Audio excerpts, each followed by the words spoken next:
Hey everyone, welcome to Phoenix What If. Today, we're bringing you an incredible new movie on What If Naruto Awakened the Power of Fire and Ice and Got Harem. Don't forget to subscribe and like this video before we begin. Let's get into the story. The Kyuubi no Kitsune would most definitely be a valuable asset for Seraiti in the future, but he could also be an asset for Konoha. Why do you want him? Sarutobi Hiruzen stroked his chin as he leaned on the desk in front of him. People would think that he had gone mad if they had walked in on him now. There wasn't a single person sitting on the two chairs in front of him, at least, to the normal human eye. The Sandaime Hokage had never been a normal human. He was able to see ghosts from the day he was born, and now was no different. The two in front of him weren't the most normal looking of people, but then again, neither was he. It would make a great research subject. Spoke the man in front of him, Urahara Kazuki. The captain of the 12th Division wore the standard clothing, a white haori on top of a black robe. His hat was removed, perhaps out of courtesy of being in a foreign leader's presence. Not only that, we would prevent the fox from escaping. We were, remember, the people who sealed it. That was true. It was a good argument right there. What do I get out of this? Hiruzen spoke quietly. He might have handed Naruto over then. He would certainly be a lot safer in Soul Society, but he was seeing if he could milk another bargain from this. There is a child from the Rukan district. He has a disproportionately large amount of Reiatsu flowing through him. In this realm, that would be translated to chakra. He would be an excellent addition to your forces if trained right. He also has something within him. Hiruzen wondered. We have noticed that he has the soul of the Ice Dragon Lord, Hiremaru, within him. Do not forget, Naruto is likely to be ostracized and mistreated in this world. For his burden, many would still hold grudges and such, said the until now silent one. He had long flowing black hair held up by special hair pins signifying a high social class. He had the same outfit as Urahara plus a scarf that wound around his neck. I know, Byakuya Taicho. I'm just wondering, would Minato approve of this decision? Naruto would be safer. I don't think he wouldn't agree. Sarutobi thought a bit more, not returning his gaze to the two captains in front of him before speaking. Fine, we have a deal. Fire and Ice. Written by Eternal Frost. Chapter 1 Ice Cream. Hitsugaya Toshiro happily licked away at his ice cream. It was mint flavored with chocolate chips spread abundantly atop it. He said lovingly. Good as ever. The two ice cream shops owners smiled as they watched their number one customer eat the frozen food with glee. The white-haired boy visited their humble place often, always to enjoy another cold treat from the duo. The place was called Ichiraku's. It was originally going to be a ramen stand, but when Toshiro stumbled upon their secret ice cream recipe, they knew that they were going to have a lot more happy customers with Ayame's world-coveted ice cream making secrets. His smile lit up their world. They cared about this boy a lot. It wasn't often he smiled. Ice cream happened to be a guilty pleasure of his, and he enjoyed the Ichiraku recipe so much that he couldn't help but let a smile out. Admittedly, it wasn't a full-blown grin, but if the uplifting of his cheeks was anything to indicate, he was certainly smiling a little. His hair spiked up oddly, it rose to the top and pointed a little outward, but right at the bottom, it fell just naturally. He wasn't very tall, being the shortest in the entire class save for Hinata. He wore a tight, sleeveless black shirt and a pair of baggy pants of the same color. Atop those, he wore a long white haori. It was slightly too big for him, it fell to his heels. It had a ton of inside pockets and was laced with armor seals, however, so it was more than useful. He wore a green sword strap around his torso, holding a rather large okatana that was the length of his body. Ayame knew he was more than proficient in the arts of the sword, if his arm's conditioning meant anything. His feet were adorned with sandals that had grips at the bottom, just in case. Aside from his exterior, he was a cold lad. The years of living alone had done a number on his social persona, and he found himself speaking to less and less every day. His voice was always quiet, he never bothered to draw conversations out, and he tended to avoid crowds like the plague. He never went to a party before, and always sat alone when he ate lunch. In many ways, he was reminded of his classmate, Sasuke Uchiha. He didn't like the thought, but his insightful mind connected the dots quickly enough. They were both high-scoring students at the Ninja Academy. They both remained quiet and reserved, preferring to sort through their own thoughts than hear everyone else's, and worst of all, they were both all alone. Alone. He never really cared about the lack of company that he had. He preferred to be alone. He had lived with it all his life, why not add another day? That was his mindset, and everyone knew it. Toshiro wasn't very trusting, either. The last time he trusted was the incident with the 4 drunks that he would rather forget. He finished the last of his snack before placing the empty cup and the money that he owed the Ichiraku pair on the bar. He left as silent as he came. Ayame almost missed his leaving. "Thanks for coming, Shiro-chan," she called out. Toshiro turned his head and faced her, smiling a little back at her. "Thank you, Ayame-chan." Then he headed back home. It was Sunday. He would be going to the academy tomorrow. He needed some sleep. After all, sleep was essential for growth, and this was no different. Toshiro frowned as the people among his class spoke away amongst themselves. They were incredibly noisy, and it was getting difficult for him to read. His eyebrow twitched violently, but he didn't do anything. Then he realized where he was sitting. Perhaps Sasuke had sat next to him for protection. With rabid dogs like those girls after him, Toshiro wouldn't be surprised. As he heard the 2 mistresses of his fangirl pack barge through the door, he knew he would have to do something. Sakura Haruno, also known as the Banshee, had pink hair. Her bangs were parted, showing Toshiro her, in his opinion, massive forehead. Ino Yamanaka was her rival. She looked good, but that meant nothing in the ninja world. She would have to realize that sooner or later. As they shot towards him, intent on removing him from his seat, they both lifted an arm to punch him. That was when Toshiro was behind them, sword in hand. "Please, Sakura, Ino, don't interrupt my reading. I'm at a good part. Go sit somewhere else, please," Toshiro muttered. They frowned before going to different seats. Perhaps this was why Sasuke always sat next to the white-haired boy. Instant lady removal. The class was still being as boisterous as ever, so when Iruka walked into the room and went to grab his class attention, he was blatantly ignored. Toshiro was paying attention, but he was close enough to being the only one. "Class," Iruka roared with his head swelling to massive proportions. "Pay attention." No one spoke. "Good. Now, today we are going to begin reviewing for the final genin exams." He spoke. "We'll go over the transformation jutsu first. Come up here when I call your name." And that was how it went for the next few weeks. "Class," Iruka yelled with his usual routine. "Pay attention." He cleared his throat before continuing. "It is time for the genin exams. Please follow me outside as Mizuki and I shall grade you on your practicals." They all obliged, following the teacher out.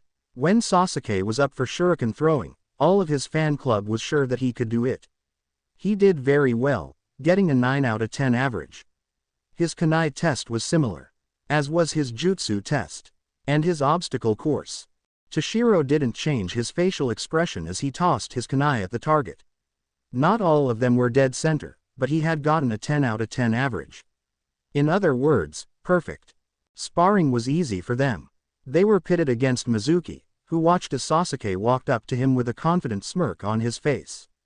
The Chunin attacked first, drawing a kunai and slashing it at the Uchiha. He expertly avoided it, grappling his opponent's hand and kicking him. It was rather one-sided. Sasuke beat him easily. Even if the teacher was going easy, it was still very impressive. Toshiro's fight was similar to that.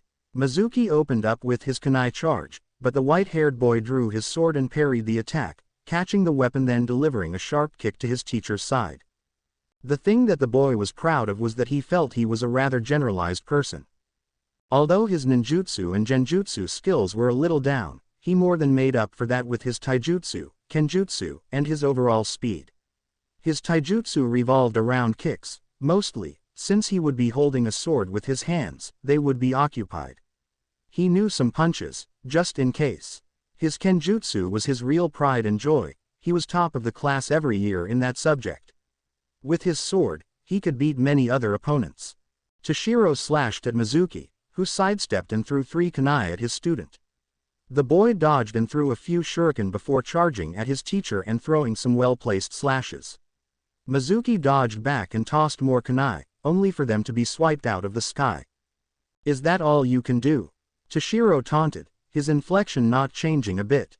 Not at all. Mizuki growled back, placing his hands into a seal. He cast a light genjutsu and smiled as he saw the ice-using boy swear under his breath. He knew that Toshiro sucked at genjutsu, so it was an easy matter to get him with it. Toshiro dispelled it with some effort, but he was already put in a compromising position by Mizuki. Forfeit. Toshiro growled, but raised a hand in resignation. I'm done. Iruka began to clap. The white-haired boy smiled as he saw some others smile also. Great job, Toshiro. You did great. Toshiro walked back to the crowd, not facing the scarred teacher. Thanks, Iruka-sensei. He stood by Shino, who nodded slightly, approving his choice of words. That was a well-played match, Hitsugaya-san.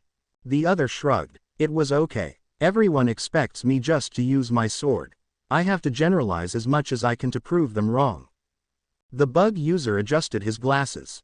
Logical. It's regrettable that I can't do the same. Because of my Kikai, ninjutsu and genjutsu are not an option. The only remaining study I can practice is taijutsu as a result. Toshiro shrugged. Take up kenjutsu. Shino seemed in thought. I shall consider that. As Sasuke-kun at the top of the class. Let me see. Move. Toshiro stared at the grades for the genin exam, appalled. He wore his headband around his left bicep, so he knew that he passed. Everyone was silent as they read the list. Number 3 Hyuga Hinata. Number 2 Uchiha Sasuke. Number 1 Hitsugaya Toshiro. Sasuke only glared at Toshiro even more. The white-haired boy later could be found walking home, reading his book. The sun was just going down, but he didn't care. It was still light enough to read. He passed a lamppost before stopping at a park. He didn't have to show up at school again for a couple of weeks to allow administration to sort the teams out. He could stay up late tonight. He sat down, producing a sketchpad from somewhere in his haori. Withdrawing the pencil in the spiral binding, he began to draw. There was a bird sitting there. That was the object of his art today.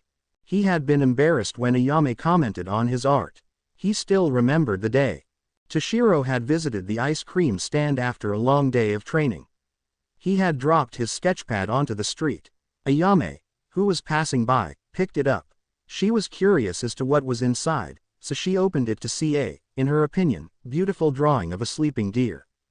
It's gorgeous. She spoke in awe. When the smaller boy noticed that his book had been nicked, he blushed hotly at the compliment before snatching the book back. Is someone self-conscious of their art? She teased. Don't worry, I think it's great. The boy hadn't spoken a word back. He just looked away, still blushing. Toshiro had taken to showing the ice cream girl every one of his drawings now. She complimented every one, enjoying the reaction on the little artist's face. After he was finished, he began to train. His physical capabilities weren't perfect. That much he knew. He needed more speed. Much more. He needed to make the standard Junin ability known as Shunshin look slow. He focused chakra all over his muscles, forcing them to move as fast as they could without limit. It didn't work. After about 10 minutes of working, he had an idea. Ice was slippery. Perhaps he could simulate the ability of ice with just chakra. He performed that, and went face first into a tree 30 yards away in less than a millisecond. He never knew that he had discovered the Shunpo, chakra style. Coincidentally enough, he called the ability the same name. Shunpo. Over the course of 2 weeks, his reaction time had greatly improved. Using the Shunpo, he managed to get his arm swing speed to more than double. It had made him extremely happy. However, it seemed that he had hit a plateau in his speed. He practiced his sword maneuvers, hoping to eventually raise his speed higher. Sadly, he hadn't felt that he was going any faster at all. He cursed to himself, realizing that he would have to change his training method in order to raise his speed more. He saw a shadow from the corner of his eye, and turned to greet it. Hello. After seeing who it was, his mouth turned to a slight frown. Uchiha Sasuke. Sasuke made no movement save for approaching the other boy. He looked him in the eyes and spoke sternly. Fight me. Toshiro smiled. What if I say no? I don't care. Fight me now. I'm busy training. Come again later. Fight me now, Sasuke roared, flipping through hand seals. Fire style. Great fireball jutsu. As the large fireball sailed toward Toshiro, he realized he couldn't counter the attack with his blade. He instead leapt upward, over the attack, and tossed several shuriken toward his opponent. Stop this. Sasuke ignored his warning, dodging the thrown projectiles. He charged the other student and threw a punch, which the white-haired boy dodged easily. Seeing an opening, the Uchiha kicked at Toshiro's feet. However, before his attack could land, Toshiro jumped up and kicked his adversary in the face. Sasuke growled and sent another fireball at Toshiro. He dodged to the side. I'm fed up of this. Toshiro spoke. Time to end it. Try me. Sasuke taunted arrogantly. The other used Shunpo and appeared behind Sasuke. As the Uchiha found himself with a blade to his throat, he was amazed. So fast. Now that that's done with, Toshiro spoke quietly. Please go away. Sasuke frowned, but complied. The ice user thought wryly. It was luck that got me behind him. I need to work on my balance with the Shunpo. Sasuke-kun, what happened to you? I had to restrain a chuckle when the Uchiha walked into the classroom, decorated with various bruises and bumps from last night. I fell. Now that was a shoddy excuse, Toshiro thought. It didn't concern him though, so he looked back away and at Iruka, who had just succeeded on getting his class attention. Okay class, it's time to put you on teams. Now it was great to have the honor of teaching you all. Toshiro zoned out slightly, ignoring his teacher's speech on how they would become great ninja of Konoha and such. And so, I will now announce the teams. Number 1. The class waited in apprehension for their teams. Number 7. Haruno Sakura, Inuzuka Kiba, and Uchiha Sasuke. Sakura stood up and cheered while the rest of the girls frowned. Toshiro sent an apologetic glance at Kiba, who either ignored him or didn't notice. Number 8. Yamanaka Ino, Akamichi Choji, and Hyuga Hinata. Hinata frowned. I'm not with Toshiro-kun. Ino stood up and began screaming. Arg, why does forehead girl get to be with Sasuke-kun while I get stuck with food boy? Iruka waved his arms in pacification. Now, the Hokage decided the teams, not me. Speak to him if you need to get a change.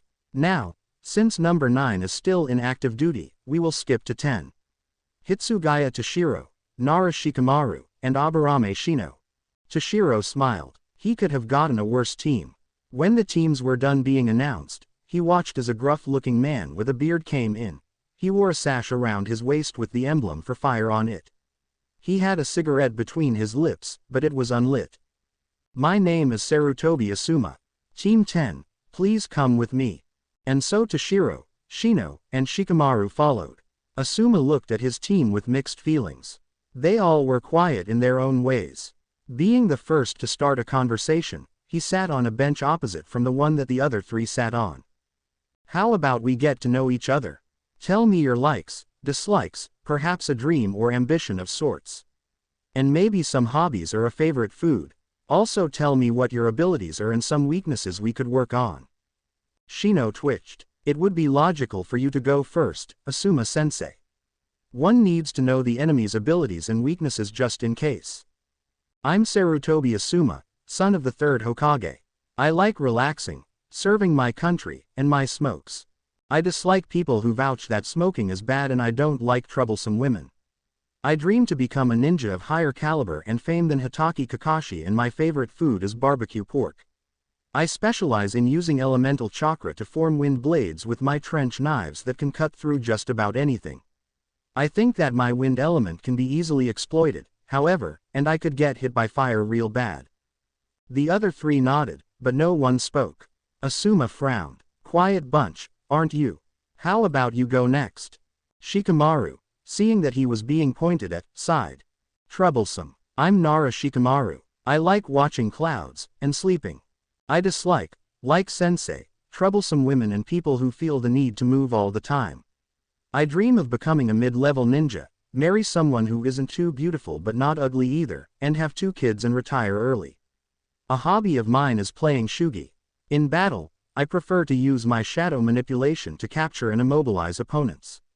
My weakness, I suppose, is that I know almost no offensive techniques well enough to be good in combat. Okay. Asuma nodded. Your turn, albino. Toshiro twitched at the nickname, but made no fuss. My name is Hitsugaya Toshiro. I like swords, shugi, and ice cream. I dislike those who ignore training over fawning over that one boy, and hot weather. My dream for the future is to discover who my parents are or were and to make them proud by becoming a great ninja. I like to read, write, and draw in my free time. I like to generalize more than anything. I use taijutsu and kenjutsu to help me win battles. My weakness, I suppose, is countering genjutsu. I suck at that. Asuma smiled. Okay. Good, good, good. Now you, the last one. My name is Aburame Shino. He began. I like peace and quiet, and dislike loud noises. I strive to become an appreciable asset for my clan in this village. A hobby of mine is researching and collecting new insect species. I specialize in my clan jutsu, the Kikai, which allows me to have the aid of my insect colony in battle to do various things, such as immobilize opponents and steal chakra. My weakness is my inability to perform ninjutsu or genjutsu. A man of few words, I like that. Asuma grinned. Well, we'll take a test tomorrow, because I am required to do that. Meet me here, training ground 10, at 7 o'clock. Until then, Yane. Toshiro walked away in the opposite direction of the others. He had something to do. Hey, Shiro-chan, how can I help you? Ayame spoke cheerfully. Toshiro showed up to the ice cream parlor with a smile across his face. A good sign. I'll just have a vanilla today. He spoke. Yes, ice cream was his favorite food, but he did more than enough training to counteract the fattening effects of the sugary treat. Coming right up. As she was making the ice cream, she couldn't help but notice the look in his eyes. He looked somewhat nervous. Was he scared of something? What's the matter, Shiro-chan? I'm kind of nervous, Ayame-chan. He fiddled with his thumbs, a nervous reaction, she presumed. Nervous of what? She turned around with a bowl of vanilla ice cream in her hand, ready to be eaten. About my ninja duties. I don't know if I'll be good enough, I'll fail my team, or get killed, or something else stupid like that. The ice cream girl smiled sweetly. Don't sweat it, Shiro-chan. I heard you finished at the top of your class in the academy. I'm sure you'll do great. Don't fuss over the enemies you'll see in the future. You'll just pound them into dust. Don't worry about a thing. He smiled before licking his ice cream. Thanks, Ayame-chan. As Toshiro laid down on his bed, he pondered the events of the day. Sasuke seemed jealous of his skill. Why was that? Did all Uchiha have a superiority complex like that? The only noise he heard was the ever-present ticking from the clock beside him. It used to drive him up the wall, but now he could live with it. But as he tried to sleep, he couldn't help but be nervous for the survival exam that Asuma was going to give him. What would it be? And if he had to fight Asuma, could he do it? So many questions floated around in his head, pointing and sneering at the lonely part of him that lay beneath the steeled exterior that he showed to everyone else. So the clock continued to tick, and Toshiro fell into the limbo between sleep and awareness, being eternally stuck to lay awake the entire night. Sarutobi Hiruzen knew that nothing good would come of the rivalry between Toshiro and Sasuke. That was why he had them split up. Well, the wizened old man corrected himself, it wasn't a rivalry, more like one person hating another while the other doesn't care. Sasuke was a problematic child, that much he knew. It would have been in his best interests to remove the boy from the forces for his mental instability. He didn't dare propose that to the council, however. Although Sasuke clearly was dangerous, that collection of fools all kissed the floor he stood upon, not caring whatever path the boy would take in life.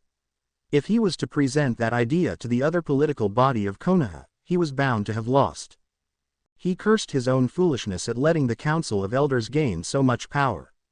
They had the right to veto the Hokage's decision with a 2/3 majority vote, but everyone on the council thought on the same path.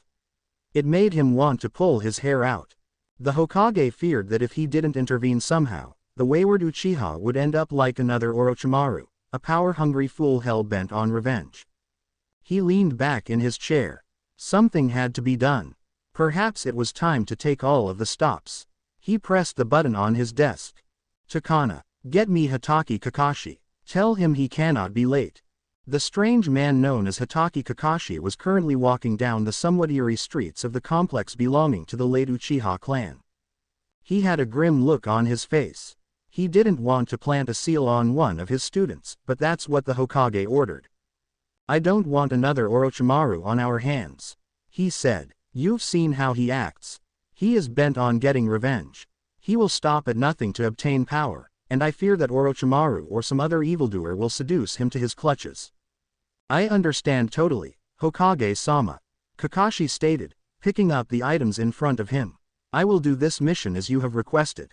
Perfect. Now, the first scroll contains a seal that is to go on Sasuke. The second is to be placed on 2 people. You and Hitsugaya Toshiro. Toshiro, may I ask why? The Hokage took a puff from his pipe, frowning wearily. I fear that he will be the only one to be able to defeat Sasuke if it comes to that. Kakashi was still puzzled with the Hokage's reasoning. Why Toshiro and not just him? Surely he could beat Sasuke, right? There was something that he wasn't being told. Nonetheless, as he crept into the foyer of the head Uchiha's house, he knew that he had to carry out orders just as the Hokage had given them. Nothing more, nothing less. The standard ninja motto when it came to orders from higher-ups. He had already visited Toshiro. He felt bad for infringing the boy's privacy like so, but the Hokage had made it explicitly clear that neither boy was to know of this op. Kakashi closed the window behind him quietly, making not a sound as he expertly stalked along the expanse of the room like a trained assassin. He smiled wryly. How easy it would be for an assassin to come in here and leave with the young boy's head. Shaking his thoughts away, he lifted the covers of Toshiro's bed, raising his undershirt so as to see his pale skin beneath. With the precision of a surgeon, he copied down the ink grafts that were present on the scroll. It was a seal made by his sensei. It shouldn't fail. The boy twitched when brush met skin, but otherwise made no movement. Kakashi grinned inwardly at how easy this job was. He pressed chakra into the matrix, watching it disappear. So he finished the seal, and left as quickly as he came. No one was any the wiser, or so he hoped. The scarecrow ninja walked up the wall, entering through the window of the Uchiha's room, executing his job just like how he had accomplished Toshiro's. It was morning, and as the semi-albino boy showered, he had looked for a pattern of ink on him. He found nothing, no matter how many angles he looked from, nor how many mirrors he looked in. What the hell? He remembered the feeling of the ink brush against his skin. He knew that a seal was being applied to him last night. Only, he didn't know just what it was or what it was supposed to do. He hadn't been able to sleep a wink for the entire night, so when he heard the window open, he debated on going to close it, but decided he couldn't be bothered. As he felt the covers removed, he knew something was wrong, but he played it by ear, just so that he could see what their intent was. If it was an assassin, they would be dead before they could blink.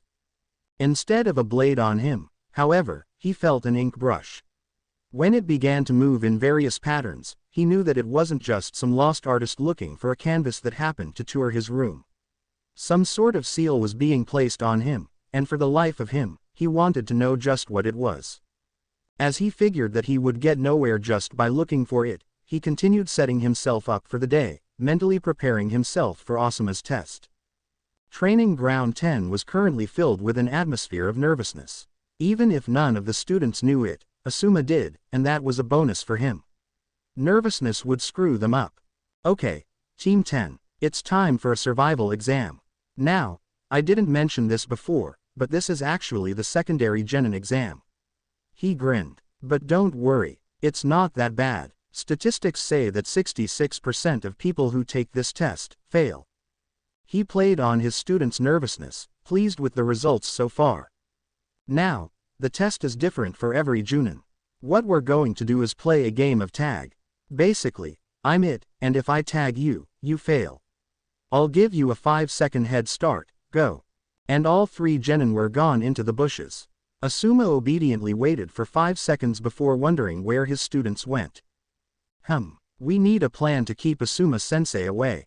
Shikamaru spoke. Toshiro and Shino were beside him, both hidden. We need to stop him somehow. The ice user muttered. I can't freeze him. What can you guys do? I can perform my shadow imitation jutsu. The pineapple-haired boy volunteered. But I can only hold it for so long, and I bet that sensei will try to break out of it with force. How troublesome. If it is possible to immobilize him with that technique long enough, Shino mused out loud. Then my allies will be able to relieve him of his chakra. We can try that, Toshiro frowned. But he will still be able to run and jump. Shikamaru-san, perhaps we can tie him to one of the training posts provided in this field if you keep him there with your technique. Shino ventured. He surely knows how to untie himself, Shino. Maybe. Toshiro smiled. But, if we tie him, we could catch the knot with something, lock it in place, if you will. He won't be able to untie it then. It sounds logical. How shall we go about this then? Shino asked. I have a plan. Where are those blasted children? Asuma strolled down a path in the forest, seeing if he could locate the missing students of his. It had been 10 minutes, and he had only began to find the beginnings of their trail. Good, good, good. They were together. That meant teamwork. He felt a flare of Shikamaru's chakra. He thought for a second that the shadow user might have been baiting him, but the Junin smiled. If they were, he would just have to humor them. He dashed in the direction he picked up Shikamaru's chakra and soon met up with him in a forest clearing. No one was there but those two. Where are the others? Asuma asked. They're off on their own. Shikamaru said. It's such a drag, but they said I had to do it by myself. Oh really? The smoking Junin grinned and leapt skyward, avoiding the shadow that came to get him from behind. Shikamaru only smirked. A net appeared behind Asuma from the forest shadows and wrapped around him, the forkanae at the corners sticking to the ground. Asuma only smiled. I can get out of this. Your shadow bind can't last forever. I know. Shikamaru sighed. Shino appeared behind the net and his arm twitched. All of a sudden the wires that were around Asuma, those which he didn't see, constricted around him, forcing his arms to the sides and rendering unable to make hand seals, thus making sure he couldn't perform jutsu. Then, to make sure Asuma didn't worm his way out, a pair of trees fell forward and landed on the sides of the net, cleanly sliced from their stumps courtesy of Toshiro's blade. You're done, Hitsugaya calmly stated. I guess. Asuma smirked. All right, you pass. All of ya. Hitsugaya Toshiro was livid. He rubbed the scars that had formed all over his face. Never again would he catch that god-forsaken cat or he would slice it to bits. The other two felt the same, but weren't as passionate as the somewhat albino boy. Sarutobi-sama, I'm sorry, but I will not do another D-rank mission.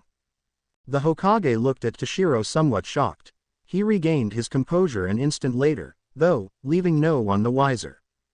Toshiro, Iruka roared from his place beside the Hokage. Respect the Hokage. If he assigns a D-rank mission, he was cut off when Sarutobi waved his hand. Then you shall do a C rank if it satisfies you. The Hokage handed a mission scroll to Asuma, who took it with surprise. You give in so easily, Ji-san? Asuma asked with wonder. I believe your team deserves it, Asuma. The Hokage wasted no time. Bring him in. The door opened as an assistant showed the client in. The client said was a drunken old man, with bags under his eyes and a bottle of sake in his hand. Despite being illogical, Shino buzzed. I had expected a client more extravagant than the one here. What's with these brats? The old man asked. I didn't pay good money for a bunch of snot-nosed little kids. Especially that little albino kid. Is he even a ninja? I would shut up right now. Toshiro warned, a tick mark appearing on his forehead. You don't even know what you are getting into. HMPH. You had better at least protect me on the way to wave. Hollows in this place called the elemental countries. Naruto asked, boggled. What are the elemental countries, exactly? Shigekuni Yamamoto Genryusai leaned forward on his cane while the top 5 members of the 11th squad eyed him with confusion. He made no twitch, no movement that would even suggest the answer to the confounded warmongers. Well, Kenpachi demanded, speaking up. He easily dwarfed the rest of his subordinates and his boss. His hand gripped his sword with anticipation. Perhaps the hollows there would prove to actually be a fight. The elemental countries, Yamamoto began, are a continent that is stuck in a separate pocket dimension from Earth, actually since it was formed. It is unknown why, but since people there have been long isolated from Earth, their culture and mannerisms are rather different. Similar to Reiatsu here and in Earth, they run on an energy called chakra. It is fundamentally similar to Reiatsu, but with its differences. They perform spells similar to Aikido called jutsu using chakra. Those that can do this, and many others, are called ninja. They serve as the military force and the primary occupation for the elemental countries. Sounds interesting. Akaku mumbled, but how do we bring our Gigai into the countries, exactly? I believe, the head captain spoke, that Urahara Kazuki is making preparations. Contacting Hat and Clogs after such a long time. Kenpachi rumbled. Unfortunately so. He is not ready yet, however, and will not be ready for a while. Thus, you are to stay in your spiritual forms until then. One more thing. Since the people there are used to the effects of massive chakra output, they are used to Reiatsu output as well, so the limiters, in the case of Kenpachi and Yakiru, will not be used. A Senkaimon can be used to access the elemental countries and leave in the same manner as with Earth. He paused for a moment. Now, if you have any questions, speak now. No one objected. Good. The old man tapped his cane stiffly on the ground. For security reasons, the other divisions don't know of this right now. Please keep it that way. He eyed especially Yakiru, the vice president of the International Shinigami Gossip Association, as he said this. What the hell are these things? Toshiro wondered to himself. He looked around at the various monsters that were congregating around him. Oh well, time to slice these things up. Truth was that, Toshiro was skilled with the blade mainly because he had a lot of practice. He was the only one to seem to notice these creatures, and they liked to harm civilians, so he took a practice of killing each one he saw. People often questioned why he brought his weapons with him all of the time. If they could see these things too, they would know why. He sliced the last one's mask, making it disperse into black debris. After sheathing his blade, he resumed his pace towards the front gate of Konoha in order to meet the rest of his team for departure. What were those creatures? He wondered again. And what did they want with Konoha? It was his first mission outside of the village walls, but that didn't mean he had to automatically enjoy this mission, right? In fact, he downright hated it. Will this drunkard shut up? Hitsugaya Toshiro mumbled to no one in particular. His words, however, were caught by the keen ears of one Nara Shikamaru. Troublesome man, isn't he? The dear boy replied, staring up into the sky as he walked. No kidding. It was then that Toshiro spotted a puddle on the ground. It wasn't anything amazing, just an ordinary puddle on ordinary ground. But the white-haired boy was wiser than that. He chose to ignore it, motioning toward his sensei to see if the bearded, cigarette-smoking man had caught it. Nodding his affirmation, in a way so subtle that it could barely be considered a twitch, the prodigy of the sword continued forward. As they passed the puddle, a ripple extended from the watery surface and gripped Toshiro's boot. But, the sword's master was too smart for the puddle person and he sliced downward with his okatana, almost slicing the attacker's hand off had he not withdrawn it in surprise. They passed the puddle, and the two enemies fully emerged from their hiding spot. They were from the Kiri. Missing Nin. Their forehead protectors were odd. They bore the Mist Village logo, but one had a single horn protruding from the center while the other had two from the ends. They both wore claw-like gauntlets that had a chain linking the two brothers together. The Demon Brothers. Asuma spoke, not looking anywhere else but at them. Chunin of Kiri, what are you doing here?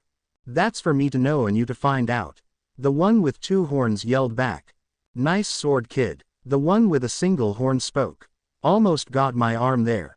Thanks, Toshiro muttered, looking up at the pair with annoyed eyes. No prob, kid, time to die now. The double-horned one dashed forward and attacked the group. Asuma appeared in front of him and blocked the poison-tipped claw with a trench knife. The wind-coated blade sliced cleanly through the offender's claw, making him howl in rage. Jackass, I'm gonna get you for that. The other one's eyes narrowed, before he looked at his brother. Gozu, stop fooling around. Let's finish them. Gozu sighed dramatically. Way to ruin the fun, Maizu. The pair disappeared, reappearing around Azuma with their chain wrapped around him. Show's over, Gozu said, before they both tugged on the chain that joined their gauntlets. Asuma was shredded in half.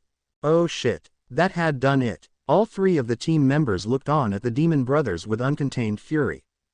Should we kill them? Toshiro asked simply. Yup. Shikamaru made no movement. Shino.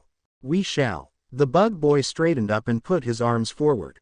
All of a sudden, bugs came flying at them at speeds faster than they ever expected. The brothers tried to dodge, but were stuck in place due to a certain shadow intersecting their own. The bugs attached themselves to them and ate away all of their usable chakra. Then Toshiro walked up to them. You killed Asuma-sensei. The icy boy looked at them with a glare that would make the most hardened of shinobi piss himself. Time to die. And soon their heads found themselves separated from their corresponding bodies. Another hollow down. Naruto spoke calmly as he killed another enemy. That's all of the ones so far, right? Yup. Akaku sheathed his blade and put the scabbard back on his waist. I wonder what we'll have to do here before the Gigai come in. There are people here that actually seem able to fight with swords. I wanna spar against someone like that. Yeah, Naruto flashed him a wide grin. That'd be fun, huh? We'll just have to see then. I haven't seen one person here yet who I can consider beautiful, like myself. Yumashika spoke vainly. No one here seems to have a fashion sense at all. Well, you wouldn't wanna get your hands dirty against those ugly people, do you, P-face? Naruto taunted jokingly. They would ruin your perfect look that you spent hours on making just perfect. He twirled around and twitted his eyes, mocking the maybe gay man. Yes, I would hate that. He roared. Kenpachi soon appeared from between trees. You're not done yet. There are more hollows in what is called Wave Country. Don't think for a second that you can take a break. About how long of a travel should we expect to get to Wave Country? Naruto asked, hopeful that he would be able to slice more enemies. We're close. Just a 3-day sprint, then we smuggle ourselves onto a boat. Naruto twitched. A 3-day sprint? Who the hell can have stamina like that? Zaraki Kenpachi just turned around, exposing Yakiru who was on his back. If you can't do that, you're not fit to be in Division 11. The blonde's vigor was renewed with that statement. He would show Zaraki just who was boss. It was him, definitely. Gato took a puff from his expensive, premium, Kabashi Deluxe brand cigar. Breathing the smoke calmly into the air, he frowned at the man in front of him. You said your little demon brothers would be able to kill the old man, yet he's still alive. What's up with that? The big man in front of him didn't shift in his plush velvet chair. He just continued running his solid fingers down the blade of his oversized kitchen knife. But the stony-faced ninja kept his eyes averted from Gato, acting as if he was entirely insignificant. He said nothing to aid the short, rotund man in finding the answer to his question. I said. Gato breathed in. What's up with that, tard? The guards flanking Gato gripped their blades when they saw the big man shift in his seat. They slowly relaxed their hands as they realized that their employer was in no immediate danger. Nothing's wrong, shorty. He locked his soulless obsidian eyes square with Gato's confused ones. Just means that the enemies are stronger, and that means that they will be more fun to fight. Gato looked away. HMPH. You better complete this job, Demon of the Mist. I paid good money for you. Don't worry. The demon stood up, walking right past Gato and his men. I'm going out there myself. 3 days of travel and a long boat ride made the ragtag group of Shinigami grumpy and tired. Yumashika complained that he looked ugly. Akaku had tree sap all over his bald head from an unfortunate accident yesterday. Yakiru needed candy, Kenpachi wanted to fight someone, and Naruto was just bored. When will there be some Hollowausa? Naruto complained, bored as hell. Kenpachi looked at him oddly, and then continued gazing forward through his one visible eye, scouting for any of the monsters that had appeared throughout Wave. Akaku, on the other hand, was sick of the blondes complaining. Shut up, shorty, and bonked him on the head. Naruto complained more from the hit, but after a while, just shut up, much to everyone's around him relief. I have dirt all over me, Yumashika said for the 20th time in the day. I look terrible. So sorry, Yumashika, Akaku said sarcastically. You need to stop complaining, P-face. Naruto chastised, only to receive looks from the rest of the group. What? He asked. So do you. They all yelled. The next few days of travel would be terrible for the ragtag group of Shinigami, but they secretly enjoyed it anyways.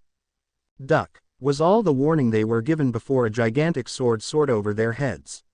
As it embedded itself deep into a tree, Toshiro was immediately scared of who would possess such freakish strength. Hey, is that all you can do? A group of brats against me. Zabuza hefted his newly retrieved sword from the tree, grinning madly under the bandages that covered his face. I guess the old man's going down quicker than I thought. I don't think so. Toshiro smirked and pulled his own sword from the sheath. You'll have to get past us to get him, and these brats shouldn't be underestimated. I concur. Shino nodded, adjusting his glasses. You're so troublesome, Toshiro. Shikamaru commented, but he is right. Even if it is troublesome, I have to protect the client, and we are one of the best teams in Konoha. A tiny exaggeration, but Zabuza didn't have to know that. What are you doing? Asuma yelled, frantic. This is the demon of the bloody mist we're talking about. Stay back and get in a delta formation around Tazuna. They nodded and dashed to a place beside Tazuna as the Zabuza's homemade mist thickened, obscuring their vision. Did you get one on him? Shikamaru whispered. Yes. Shino nodded. He had planted a female Kikai on his sword as it flew over him, making it so that Zabuza was now easy to locate in the mist for him. Good, cause if sensei needs help, we have to be there ASAP.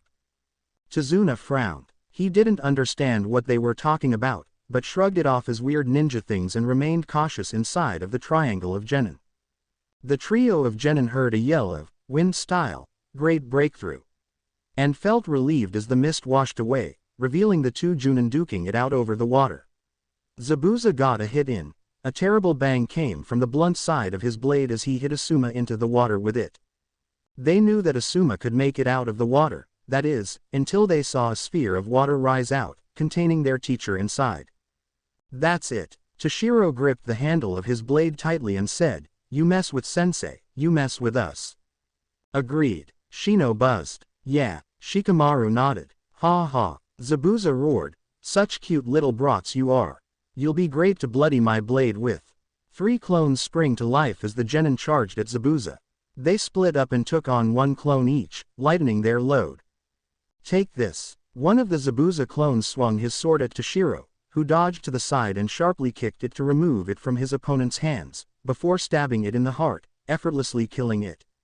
Shino simply had his bugs assault his clone and sapped its chakra, watching as it collapsed into a puddle of water.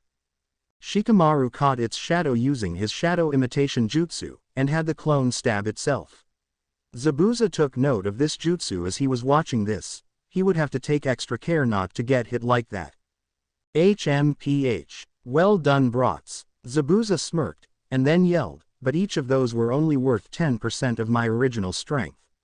And you 3 only took out 3. He manifested another clone, which took control of the water prison that Asuma was contained in as Zabuza stepped toward the genin. No, run. You can't take him by yourselves. Take Tazuna and get him to safety. Leave me behind. Toshiro frowned. He pointed his blade forward toward Zabuza. His eyes were shaded from the angle of his head, and he spoke severely. I thought genin of Team 10 didn't leave each other behind, sensei. He charged forward and swung his blade out to Zabuza, who blocked it with his own and parried. The white-haired boy lost his balance and quickly regained it as he blocked another strike from Zabuza's blade. He grunted from the force. Zabuza was incredibly strong, and attempted to parry the blade. But there was a slight problem. A crack appeared on the blade. Toshiro's eyes widened at this as Zabuza grinned. The force became 10 times heavier as Zabuza pushed down harder, and the white-haired boy could only watch as the crack spider webbed across his sword, before it finally gave, resulting in a resounding crack. Toshiro barely dodged the sword that came careening down after, and was still in shock over his broken sword. Zabuza shrugged. It happens to the best of us. Deal with it. He then sliced at Toshiro but found himself unable to move. He glanced downward and found his shadow intertwined with Shikamaru's. He swore to himself before trying to use his brutish strength to pull himself out. He felt his chakra leaving his body as the Kikai swarmed over his body, and he saw Toshiro standing in front of him, a stub of a sword in his hand. The white-haired boy moved to kill him, but hesitated. If he did this, he would be ending another's life. He would be a murderer, a killer, a creep, and an evil person. A pair of needles sunk themselves into Zabuza's neck, piercing vital spots and causing his body to collapse onto the ground. A masked man, a hunter nin, appeared onto the scene, bowing to the genin and the newly freed Junin sensei, stating shortly, "Thank you for defeating him. I have been tracking this man for several days now. Excuse me for my hastiness, but I must be going." And with that, he jumped into the trees with the body and disappeared. "Well, that went well," Asuma said. Toshiro looked at the two fragments of his blade, and only half agreed. The rest of the day was spent relaxing on the roof of Tezuna's house. He was deeply upset by the loss of his sword, and he had been glum the entire day. The little brat known as Inari hadn't done anything to help Toshiro's mood. In fact, all he did was make it worse. The two fragments of his broken blade lay next to him as he gazed up at the stars. His white hair still stood up rebelliously, but seemed to droop almost, as if reflecting his mood. He felt a presence besides him on the roof and bolted up, turning to see the new company. And he was immediately disappointed. He turned out to be a strange blonde-haired kid, wearing a strange black kimono, looking around. "Nope," the kid mumbled.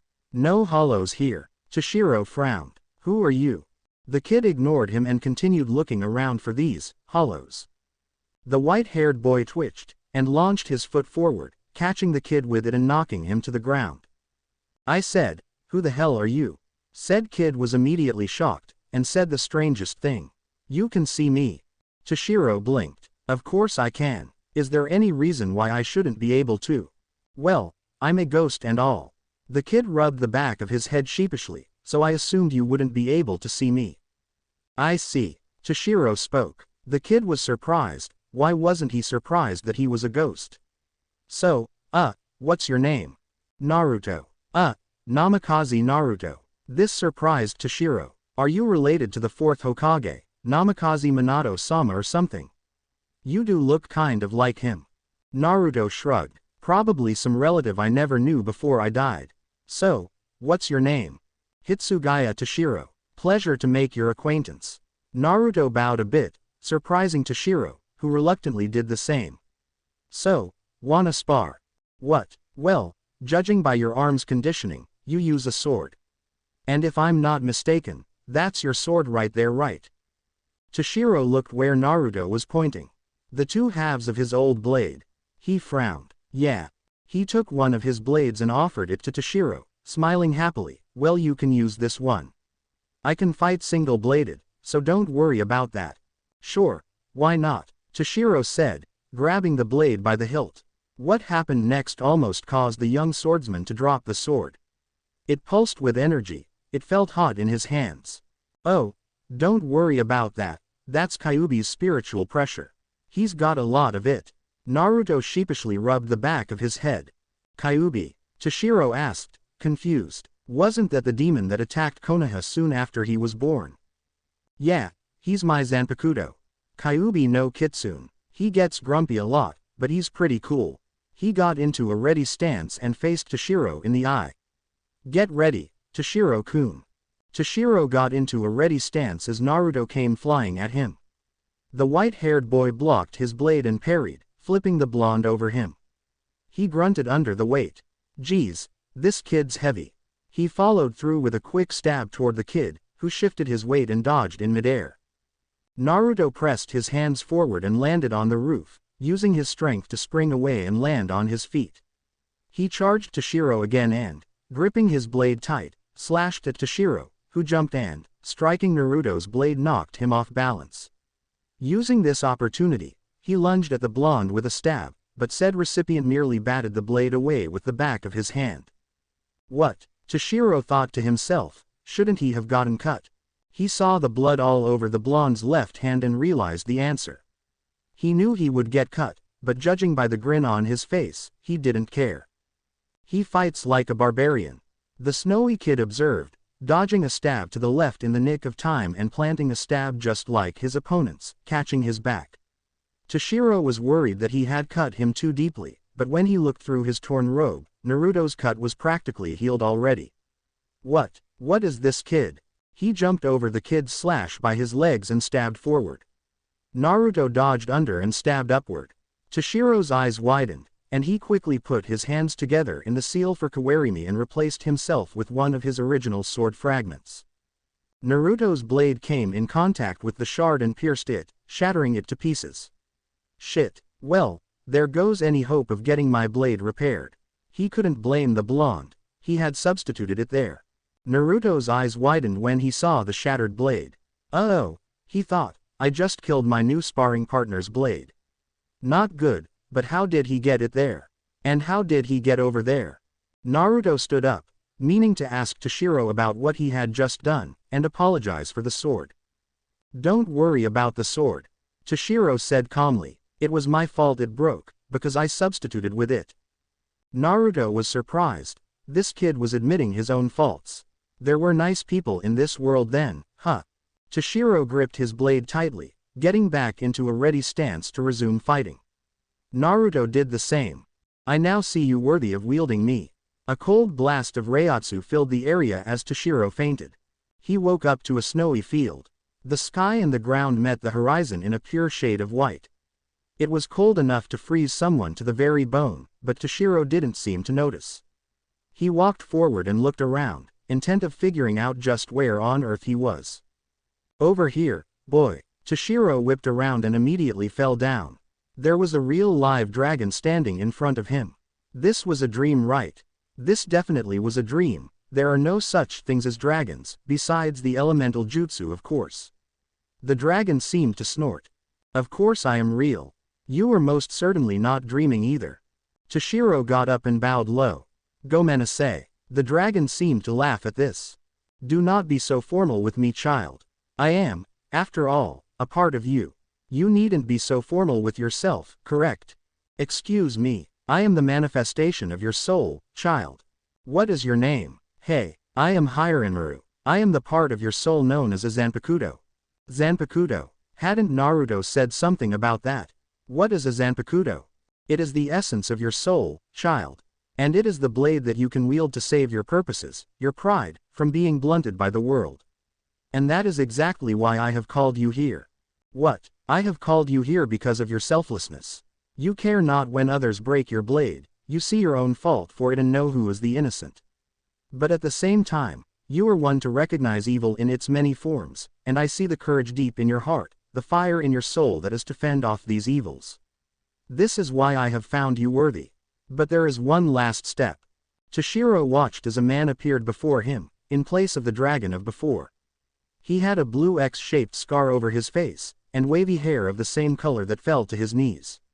His robes looked ceremonial, but experience told Toshiro that they were meant for fighting in too. You must prove to me that I am not mistaken.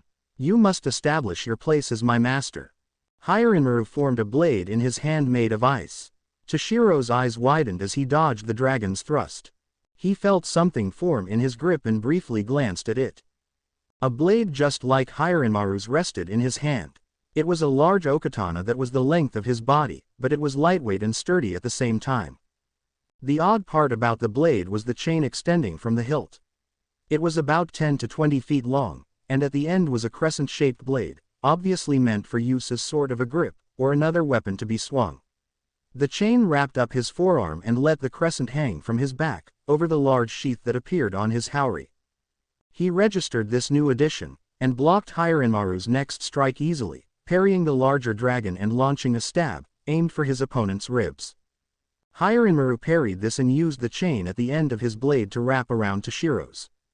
He used some sort of momentous strength and tossed the smaller boy way over his head. The dragon disappeared in a blur of speed and appeared right where the white-haired boy was set to land, with his blade pointed straight up.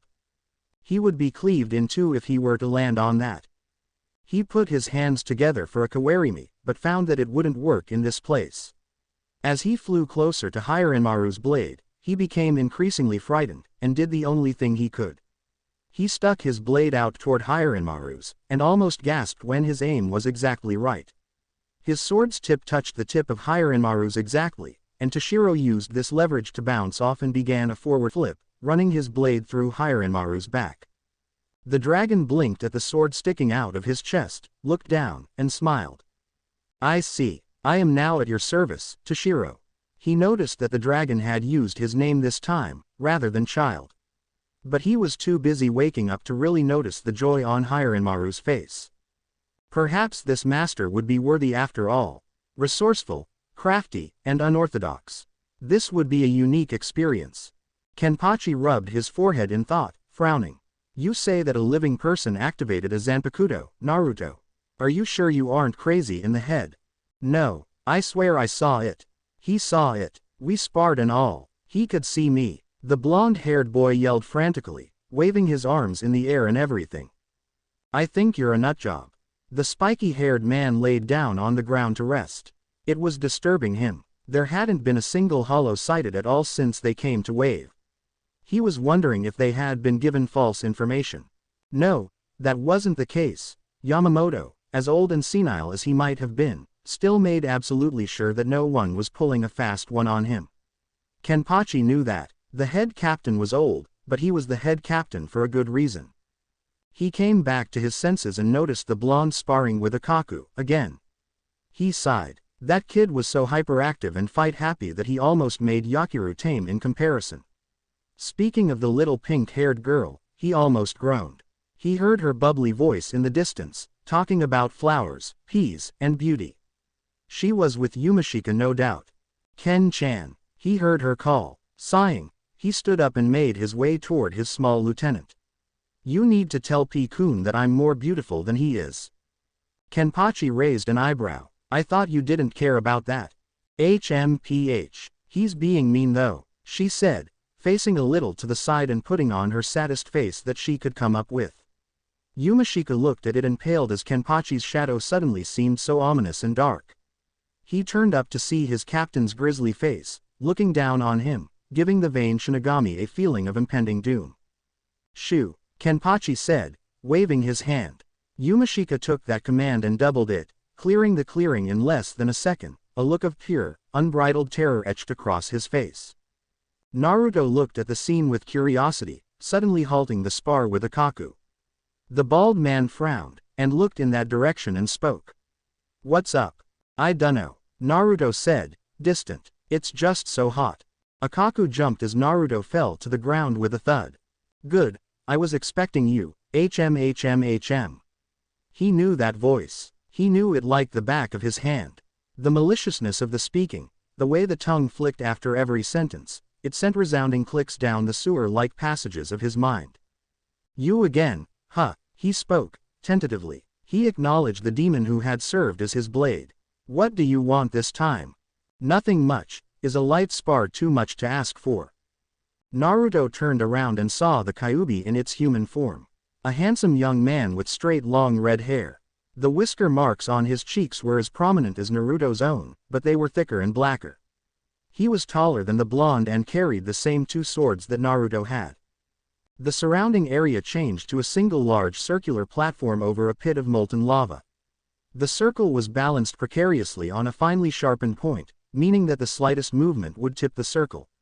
This is how Naruto's skill soared so fast. They had to balance each other out, so since Naruto was lighter than Kyuubi, he had the disadvantage by having to step farther from the center to balance the platform. This was usually how their spars went, so he didn't mind as much. They started at the same time, and sped toward each other. The two clashed blades and hopped around, trying to land a hit, but still paying attention to the platform's angle. Naruto's blades connected with Kyuubi's, but the fox took one blade and tipped both of Naruto's swords, shattering his guard. After taking more hits from Kyuubi, the blonde managed to get a slice of his own on it. The fox grinned and wiped the blood off his cheek and licked it up, before activating his Zanpakuto. Toshiro sat on the water in the lotus position, with a ring of ice surrounding him. He didn't move a muscle, as he was trying to perfect his control of balancing on the surface of the liquid. Hiranmaru was rather quiet in this moment of time, preferring to let his wielder focus. The ice that had formed all around the boy was a product of his concentration, the dragon had nothing to do with it. He was humming softly, so soft that no one could hear it, but he hummed a tune that Ayame had played for him on her violin. It was a song, called Sonata of the Leaf, and it carried many memories for the boy. Hiranmaru had no idea how this song helped Toshiro's concentration, but if it helped he was content to leave it as it was. What the dragon had been teaching Toshiro was how to become one with winter. The concept sounded foreign to him at first, but as the dragon explained how it worked to him, he got it. He suddenly stood up and opened his eyes, before forming hand seals. Ice style. Snowstorm jutsu. He watched the snow encircle his position from on top of the frozen river like a hurricane before settling down as Toshiro released the rabbit seal he had been holding. That's interesting. Toshiro began as he walked across the river back to the shore. I never knew that ice jutsu were possible. It's not something that many people can do.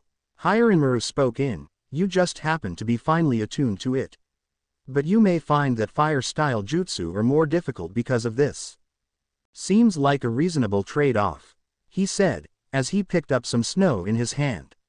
He closed his fist, and then opened it again, allowing the snow to scatter in the wind. So I made all of that ice right there. You have a very high amount of the spiritual side of chakra.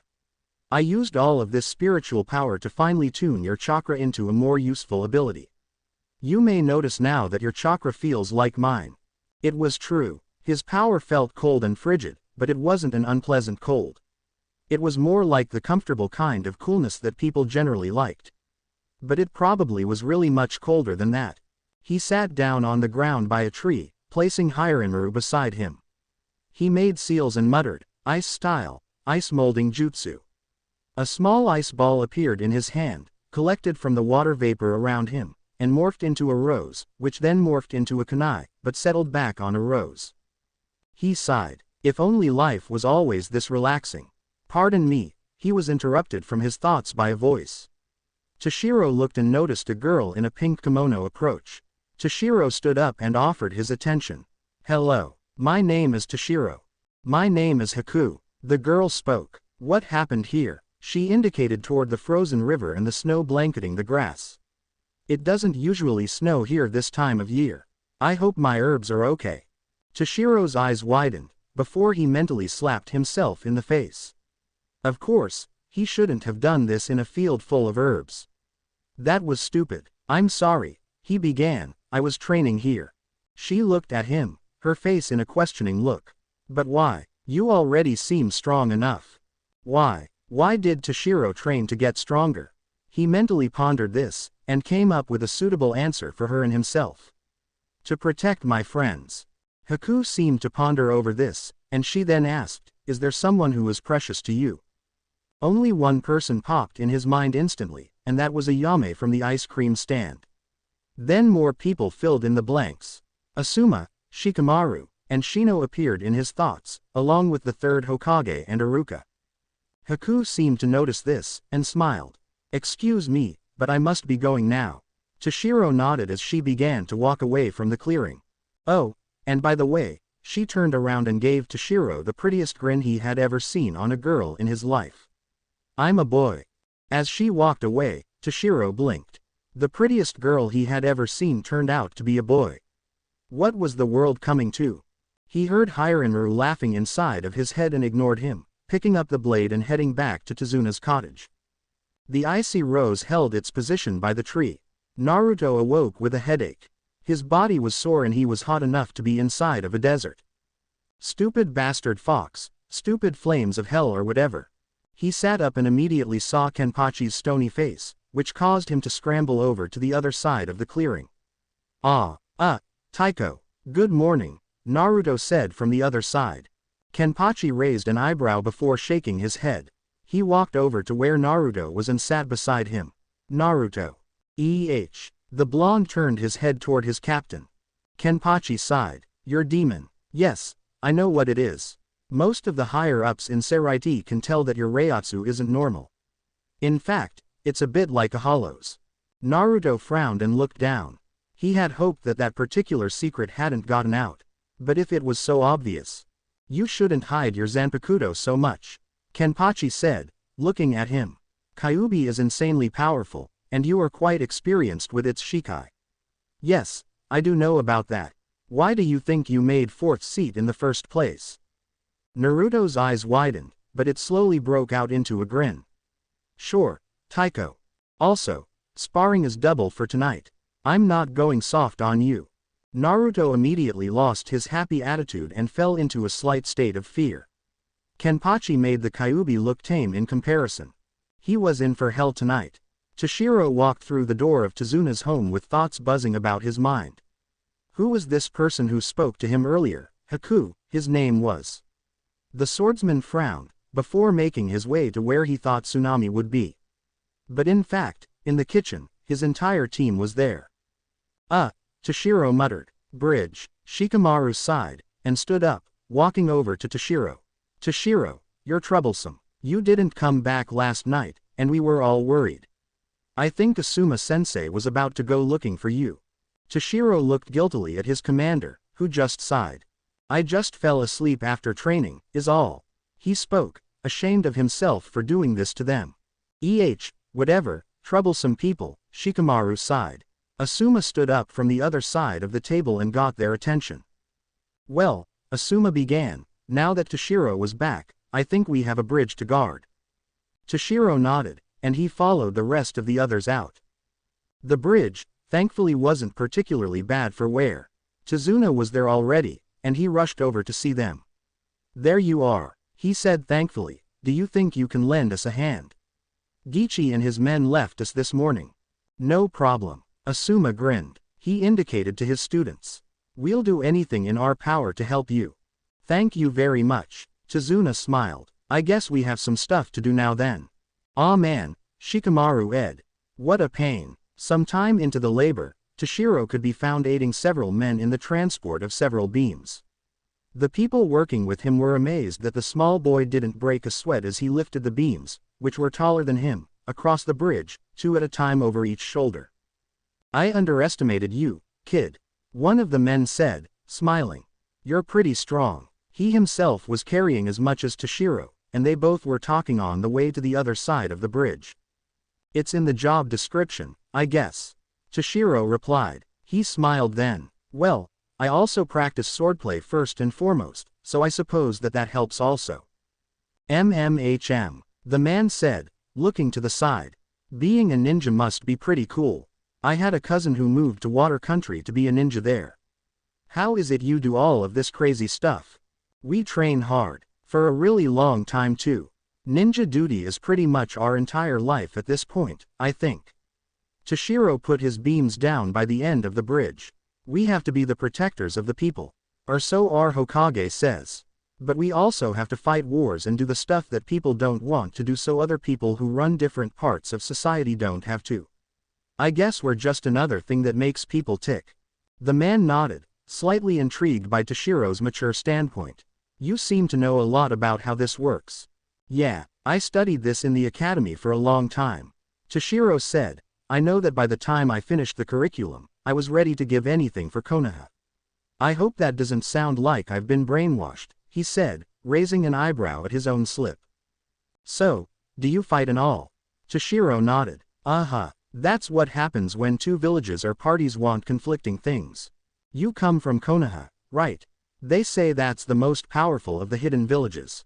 Well, I guess you could say that. But that's only because we embrace teamwork more than individualism. Our second Hokage said that 3 genin can beat a jonin, 3 chunin can beat one of the sanin, and 3 jonin can beat the Hokage. I guess that's just how we go. He nodded, interested. That's quite a life to lead for one so young. Toshiro smiled, and spoke again. I guess, but that's how I contribute to society. This routine continued for many days, and since training in and out whenever they could also, they became quite a bit stronger.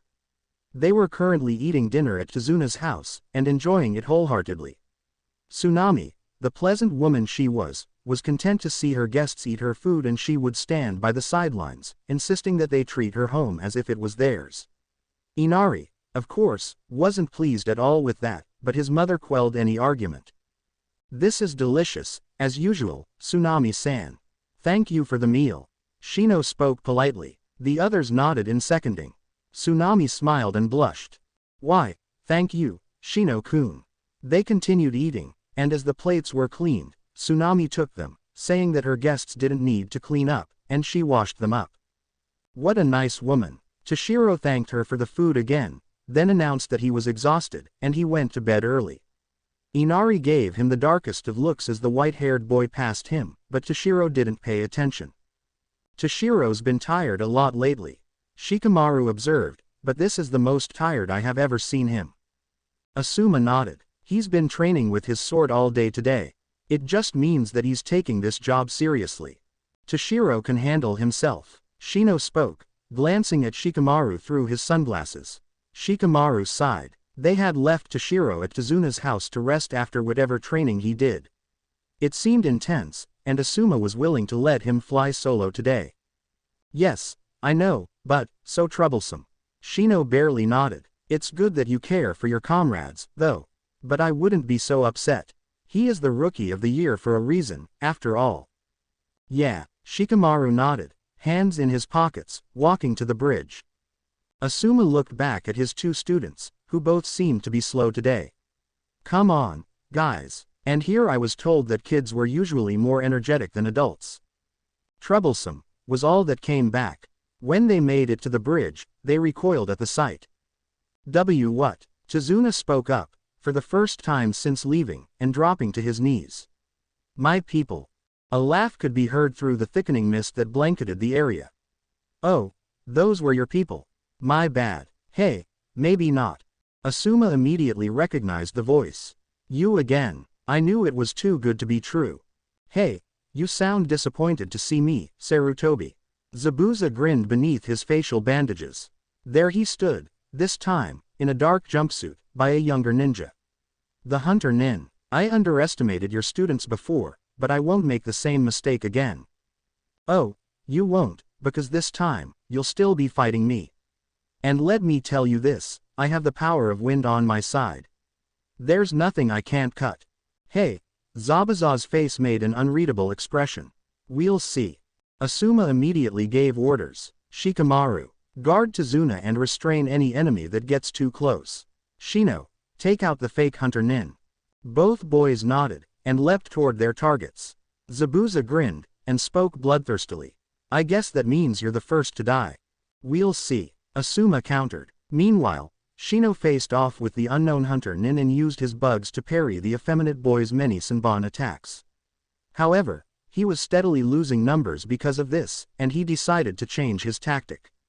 You were a challenging opponent, Shino acknowledged, nodding to the hunter, before swarming his insects at the boy's next location.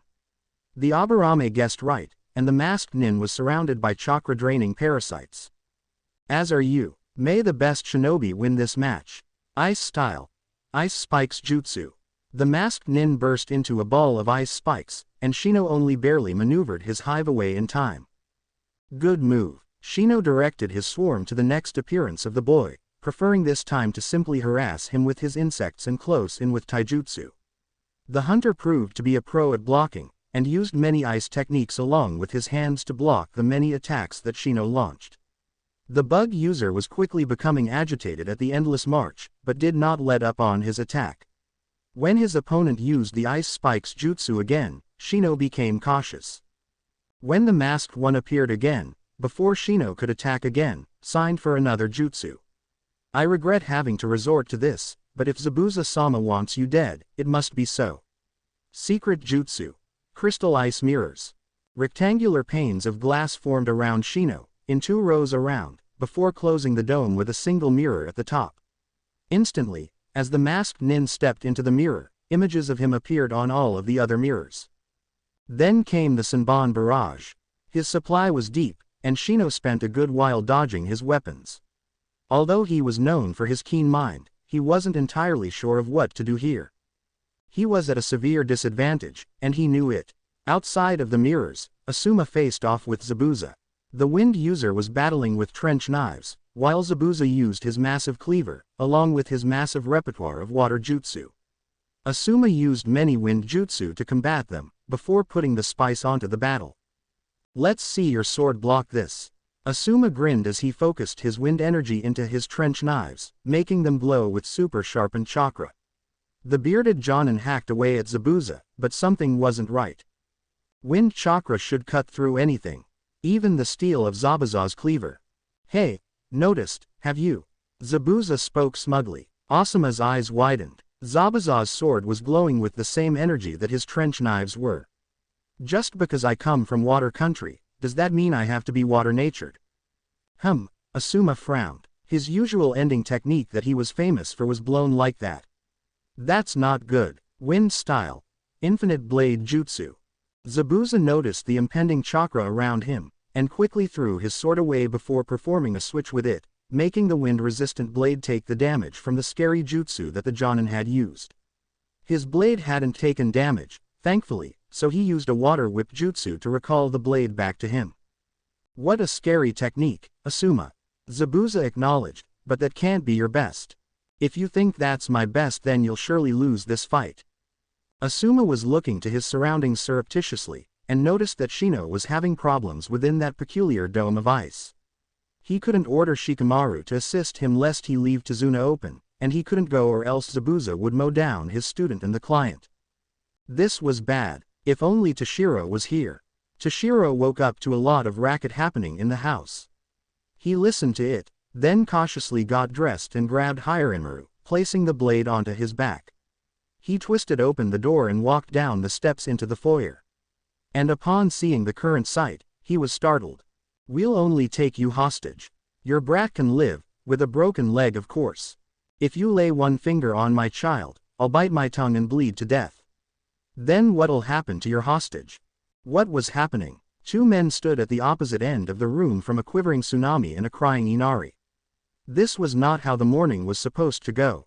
Leaping over the rest of the steps, he immediately drew his blade and took a defensive stance in front of the two. Who are you guys and what are you doing here? The two men across from him snorted, then laughed. Ha, the little brat thinks he can play hero. Isn't there something wrong with this picture? Gato will surely laugh at this just as we are. The one with the hat said. The one with the eye patch responded. Ha, it doesn't matter, we'll just kill him too. Toshiro smirked. Were these two rogue samurai or something? 'Cause they definitely weren't ninja, that was for sure. He spoke. Tsunami-san, sorry for dirtying up your floor. Inari, sorry for the sight. She was taken aback. What? But by then, the two men both had holes in their chests. They were wrapped up in a chain and stabbed through their bodies with the rather long blade that Toshiro carried. The blood was dripping onto the floor, and Tsunami had shielded her son's eyes lest he see this. Burn in hell, Gato scum. To threaten a woman and a child like that, Toshiro said darkly. He then looked at Tsunami. I'll remove these bodies and leave them to rot. Can you tell me where the others went? Tsunami nodded. They went to the bridge. If these guys attacked, there must be something going on at the bridge. He rushed out, hoisting the two corpses over his shoulders and traveling a ways away into the woods before dropping them. Be crow food, bastards. But for now, he needed to see if his team needed his assistance at the bridge. He rushed off in that direction with all speed. Mommy, what happened to those men and Toshiro? Inari asked warily. His mother was cleaning up the blood on the floor, and was thankfully far enough along when Inari returned to his senses from shock that it couldn't really be identified. Toshiro killed them, Inari-chan. He saved us. Inari's eyes widened. Perhaps heroes really did exist. Shino almost sighed in relief as a familiar figure entered the dome of mirrors. He was slightly worn, perhaps from hurrying, and was covered in blood. Toshiro, Shino muttered, worried. Incident at the house. The white-haired kid said, don't worry about it. Shino nodded. He then knew to tell Toshiro the situation. We are facing an ice-style user.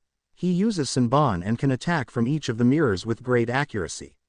It pleases me to see you here to assist me, Toshiro. The swordsman smirked. Ice. Shino nodded, confused. Why? Just interesting. That's all. The masked ninja spoke. Enough of the talking. This needs to end now.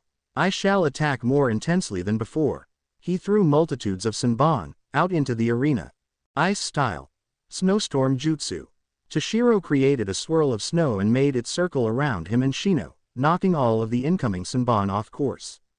Shino was confused. You too, Toshiro. Since when? He looked apologetic. Sorry for not telling you, Shino. This is what I have been working on while I was training. I see. Well, let's see if your mirrors can take this. Ice style. Ice molding jutsu. Toshiro created a very large spike made of ice in his hand. He looked slightly winded from this, but held his ground. And, go! The massive spike careened into the mirror, and the ice began to crack. But, it was the wrong ice. The spike fell into pieces, eventually becoming no more than a heap on the ground. What? That was the biggest thing I could make, and your mirror didn't even crack. The masked ninja nodded. Your ice is brittle and fragile. You are obviously a novice in the ice style. I've known this since I watched you train, Toshiro. Toshiro at first was confused, but then he realized it. You are, Haku. Haku smiled, discarding his mask. Yes, so you were spying on me. Toshiro drew Harem, getting into a ready stance. I was. Haku readied his senbon. But now, it is time to continue battle. But this time, he threw the senbon, and Toshiro deflected a lot of them by spinning with his blade, but Shino wasn't so lucky. He took a senbon to the neck, and fell quickly to the ground, unmoving.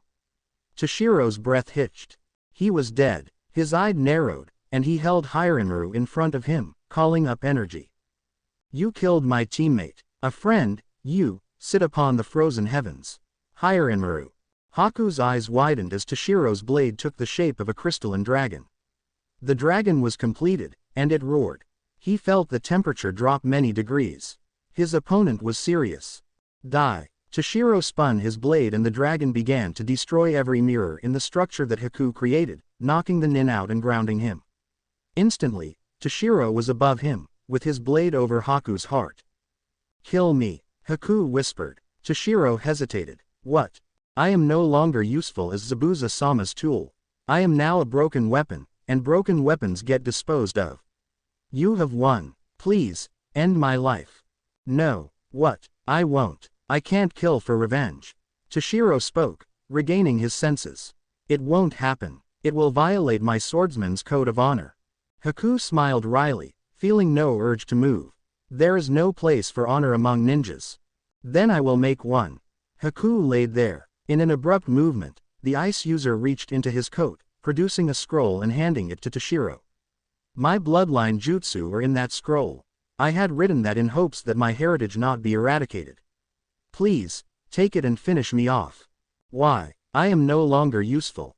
End me, if that is what you wish. Toshiro raised his blade. At the other side of the arena, Asuma dueled Zabuza quickly and viciously with his trench knives. Zabuza was becoming worn, he could tell, as his attacks and more importantly defense were slipping. A constant barrage of wind jutsu and slashes from his knives seemed to be doing the trick. At this rate, he would get an opening. Asuma blocked Zabuza's cleaver with one of his knives, ducked under the sword, and struck Zabuza in the chest with the blade. Or at least, he thought it was Zabuza. Somehow, the other ninja had managed to get between him and Zabuza, taking the blow for him. I have fulfilled your wish, Zabuza-sama. But I am now a broken tool. Forgive me. Haku coughed up blood, staining the wood of the bridge, and took his last breath. And then something even worse happened. From the other side of the bridge, they all heard someone speak. It was Gato, and the multitude of people he had hired standing behind him. Ah, did your little tool die, demon of the mist? Gato reprised his quote, or should I say, baby demon. Not even that, you're pathetic. You couldn't take down 3 kids and a man who's bound to have lung cancer. Zabuza growled. Gato, what is the meaning of this? The short businessman walked up to Haku and kicked his body, then spat on it. You and your buddy here are pathetic. I wasn't planning on paying you anyway. And it's a shame your little buddy is dead.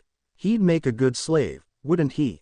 Zabuza's eyes narrowed. Do you think I care what you say about him? Look at him. He's useless now. Toshiro, who had been listening, finally had enough. Calling upon a voice he never knew he had, he yelled, Hey, you. What the air you saying? Haku adored you, idolized you. Hell, he devoted his life to save you. And what does he get? You spitting on his body with your words like Gato has.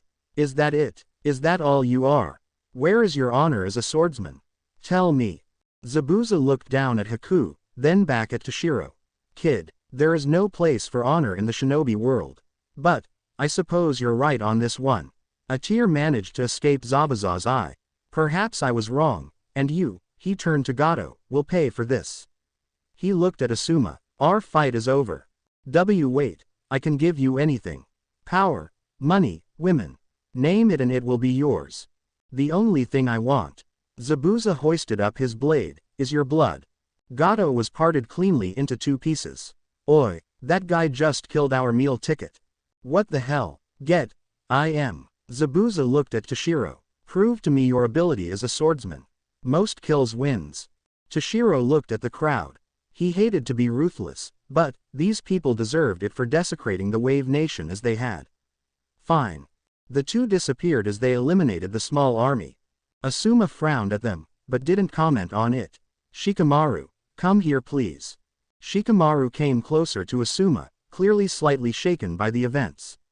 In the heat of the moment, he had retrieved Shino and carried him over his shoulder. Here, let me see Shino. Asuma pulled the needle out of Shino's neck, then quickly signed a jutsu. Genjutsu. Smelling salt. Shino woke up with a start, looking around warily. Shikamaru quirked an eyebrow. Where did you learn that, Asuma-sensei? From Kurenai. Kurenai-sensei. Aren't you seeing her?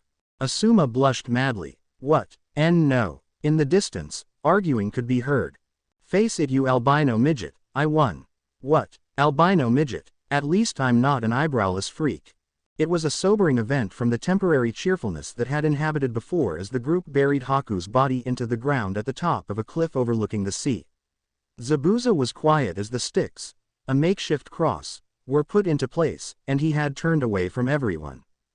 Haku, as a guide, I have failed you. Zabuza felt a hand on his shoulder. Looking, he saw Asuma. The cigarette-smoking Jonin smiled comfortingly. It's all right to be upset, Zabuza. It happens to the best of us. Zabuza looked at Haku's grave. But the mistake I made ruined another's life. I ashamed that only now I see this. Asuma looked at the setting sun, watching it making its way to the horizon. Where will you be going after all of this? Away. I have things to do. I only regret that Haku won't be there to see me finally liberate the mist. Yes, Asuma took a drag from the cigarette. Good luck on your goal, if that is what you wish to do. If you accomplish it, perhaps we may cross paths again someday. Zabuza nodded. Train your students well, Sarutobi Asuma. Don't fail them as I have failed mine. I won't. All right, I'll hold you to that. Zabuza took one final look at Haku's grave, bowed low, and walked away. Asuma watched him make his way down the hill. All right kids, time to head back to Tazuna's. Zaraki Kenpachi sat on the railing of the bridge, gazing at the gulls in the sky. Well, what do you know? Naruto was right. Interesting. This was rushed. Of that, I am sure. No one has finished the Wave arc in 2 chapters. The ending was nice though. At least that worked out. I also feel kind of bad for giving Shika the Sakura role.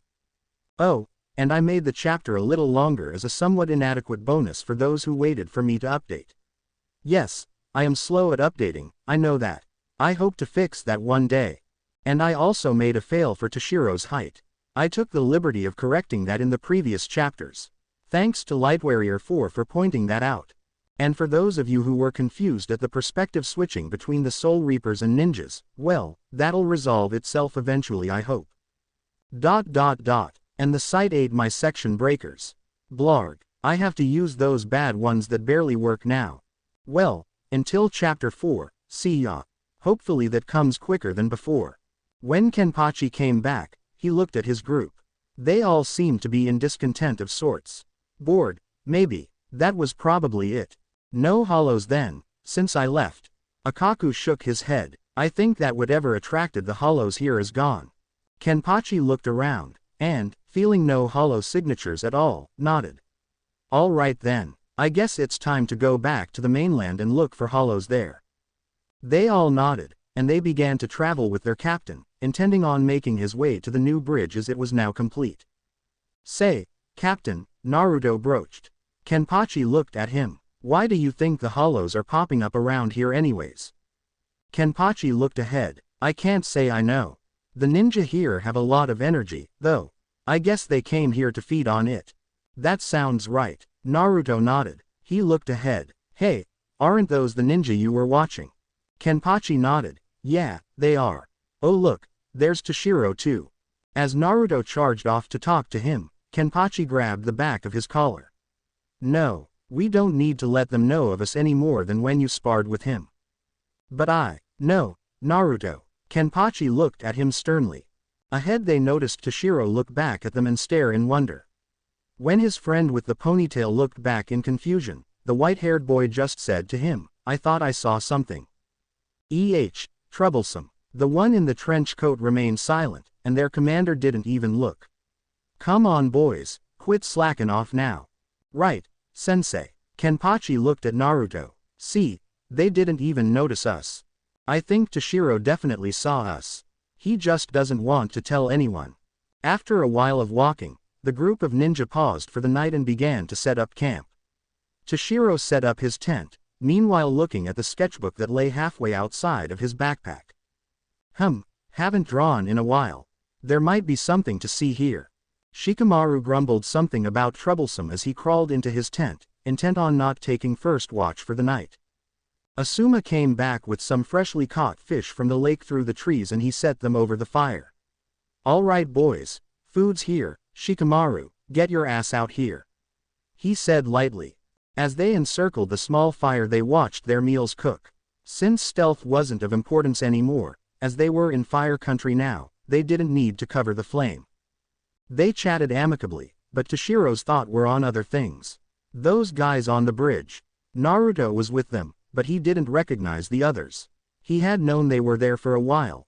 They weren't exactly a quiet bunch, and somehow were invisible to everyone but him. Just like those crazy monsters that showed up every now and then. His sword rested by him as he pondered this, it was gleaming in the firelight. You know something about this, don't you, Harem? The sword was silent. Did swords sleep? Toshiro. Earth to Toshiro. Are you in there? Toshiro shook his head, dismissing the thoughts. Sorry, I guess I zoned out a bit. Asuma laughed good-naturedly at that, and said, well, your fish will be charcoal soon, so you'd better eat it now. The white-haired boy nodded, grabbing the fish off of over the fire and biting into it. All right, anyone volunteering for watch? Toshiro spoke up. I'll take first watch. Asuma nodded. Seeing no more volunteers, he frowned. All right, I'll take middle watch, and Shino can take last watch. You can be lazy tonight, Shikamaru. The pineapple-haired boy sighed in relief and crawled into his tent. The others did the same, and soon Toshiro was the only one left out by the fire. He quelled it with an ice jutsu and picked up Harem in his sketchbook, making his way to the lake that Asuma had obtained the fish from. He left his Haori in his tent, leaving him in his black tank top as he enjoyed the evening breeze on his shoulders. He sat down by the lakeside and placed his sketchbook on his lap, spotting a crane standing on a rock. The trees still contained a hint of green in them, despite the lack of light, and the moon shone brilliantly into the waters. It made a perfect picture. But before he could put pencil to paper the bird took off. Toshiro frowned, and scanned the lake for any other things. And was met with a grinning Naruto. Boo, ow. Toshiro jumped back. What are you doing here?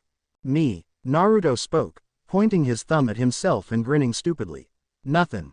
Toshiro raised an eyebrow. I'm sure you didn't come here to watch me draw a picture or make me jump. I bet you're responsible for scaring the bird away too.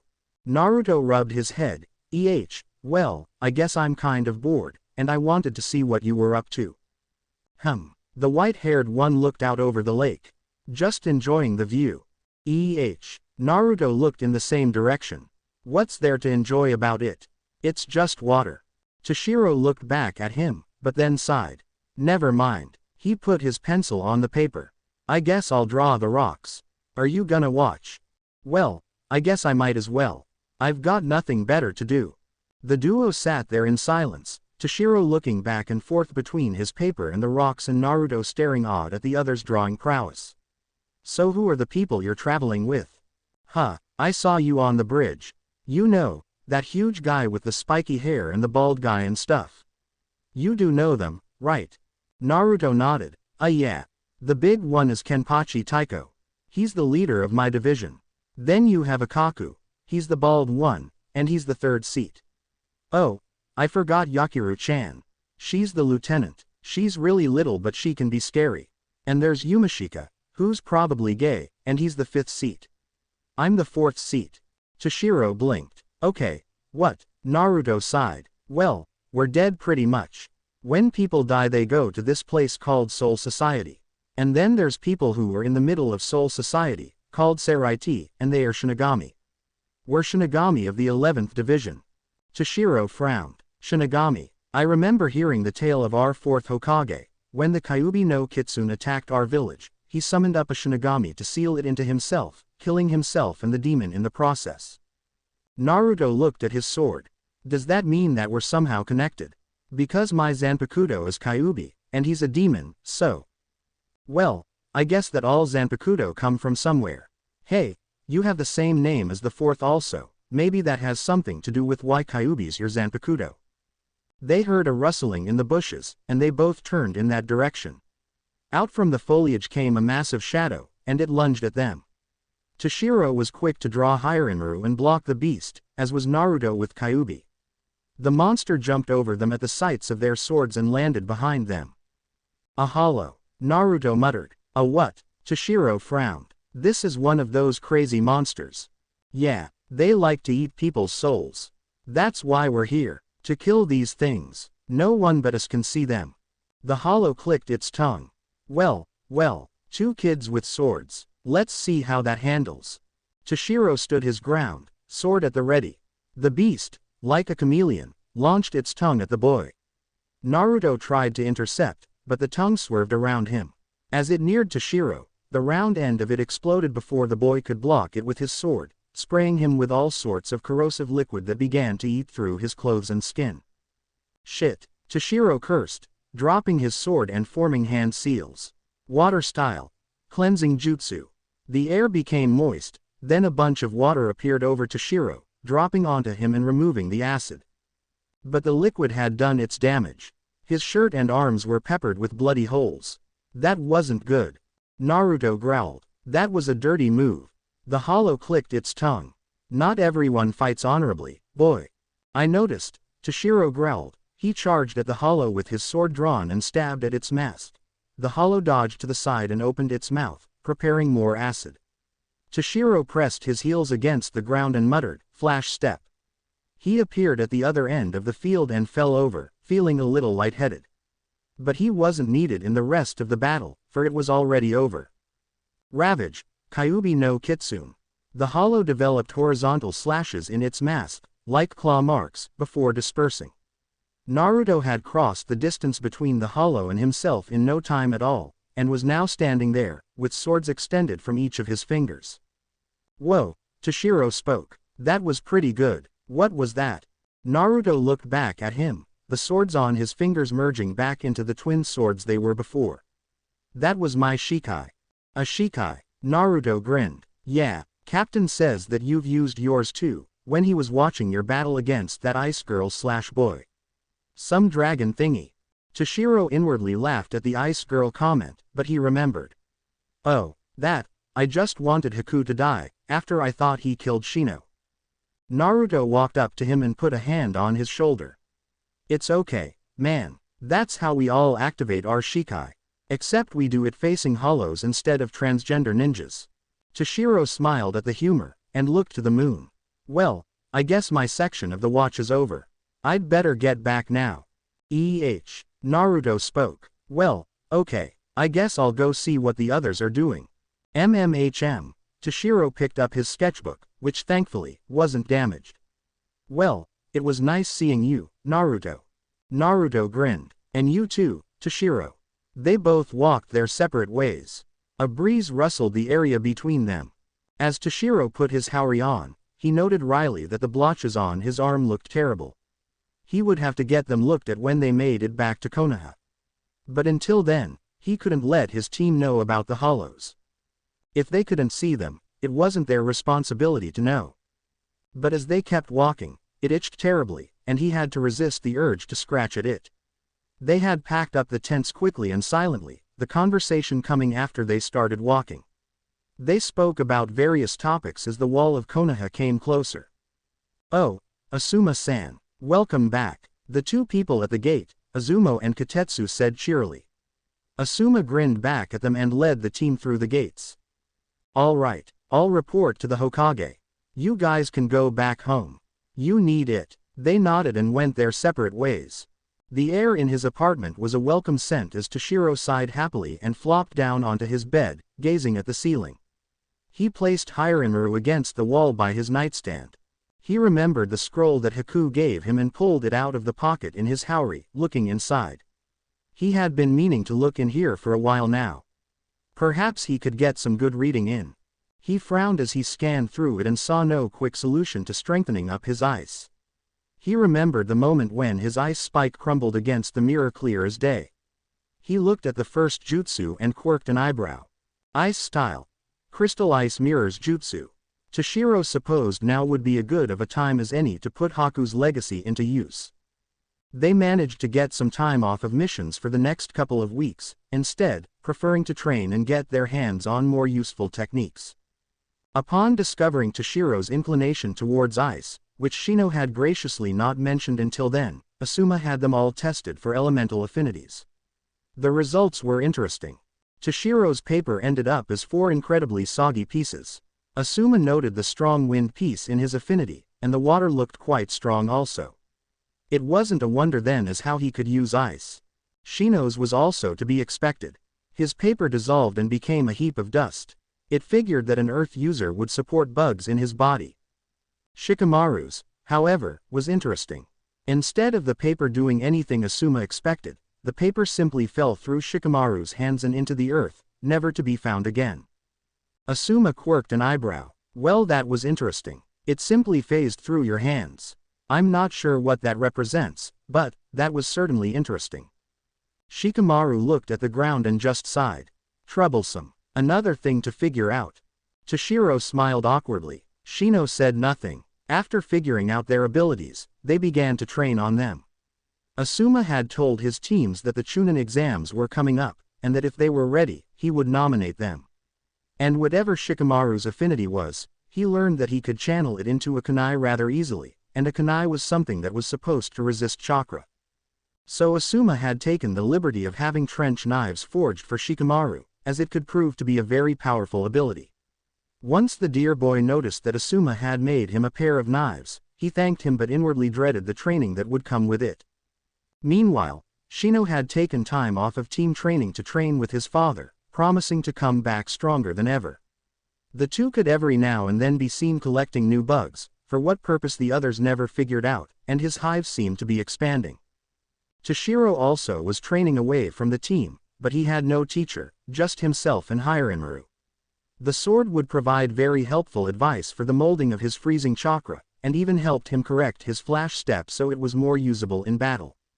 But at the moment, his ice was still as brittle as ever and would fall to a strike from Hirenmaru like paper. He had tried meditating, and making walls of ice repeatedly, but nothing seemed to work. It wasn't until a somewhat familiar man came by that he figured out the solution. Toshiro put his hands together and pulled them apart, constructing a block of ice in the shape of a sword. He gripped it tightly and sliced the tree in front of him, watching his blade shatter.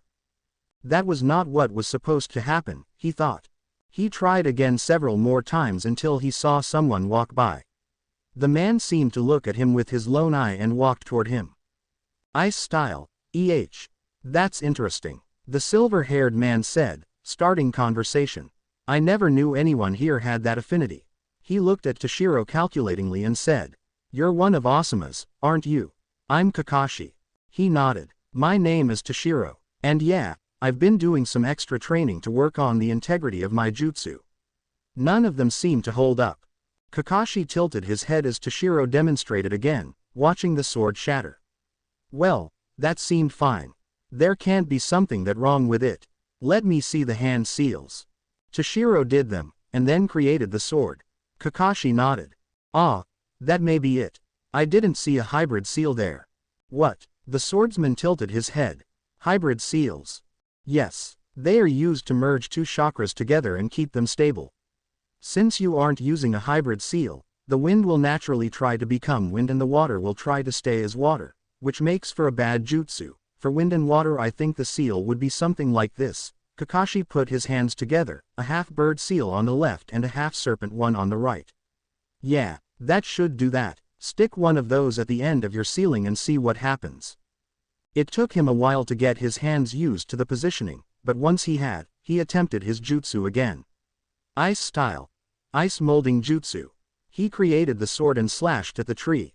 And it went straight through. The tree fell down. Toshiro gaped. And that's it. Kakashi grinned beneath his mask. Well, if you'll excuse me, Toshiro-kun, I've got a team to train. Yeah. And he walked away, dodging trees while reading that book of his. Toshiro looked at the fallen tree, and then Kakashi's retreating form. What a strange man. While he was walking home from that training, he couldn't help but walk with a hop to his step as he made his way back to his apartment, content with the progress he had made today. He whistled happily to himself and felt that perhaps today, nothing could go wrong. He bumped into Haruno Sakura. She fell to the ground, and Toshiro offered to help her up. Gratefully taking his hand, she stood and started conversation. Oh, Toshiro-kun, I haven't seen you in a while. She must have gotten lucky with Sasuke to be this happy.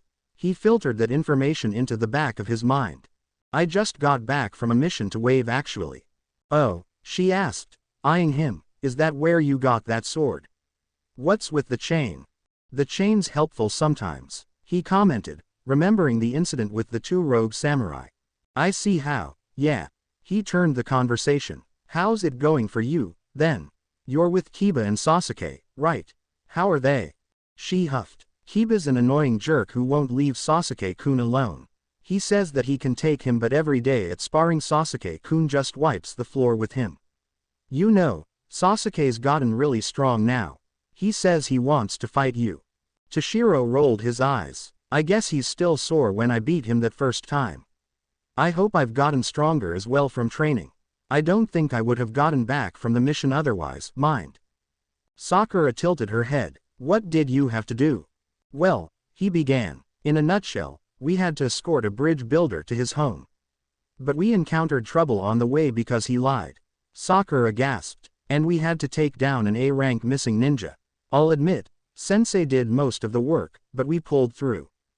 He proceeded to tell her the rest of the mission, leaving out the unsavory details of the things relating to the Shinigami and Harem, and eventually made it to the end of his story. Wow, that's a pretty tough sounding thing. Good thing you're okay, she said sympathetically, but with Sasuke on your side, I don't think Shino would have gotten knocked out like that.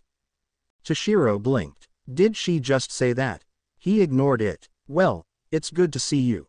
He said somewhat honestly. She wasn't really a banshee anymore actually.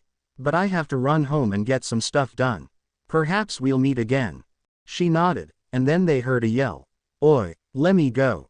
They both made their way to the scene of the fight. A much taller boy was holding onto, was that the Hokage's grandson, by his scarf and picking on him.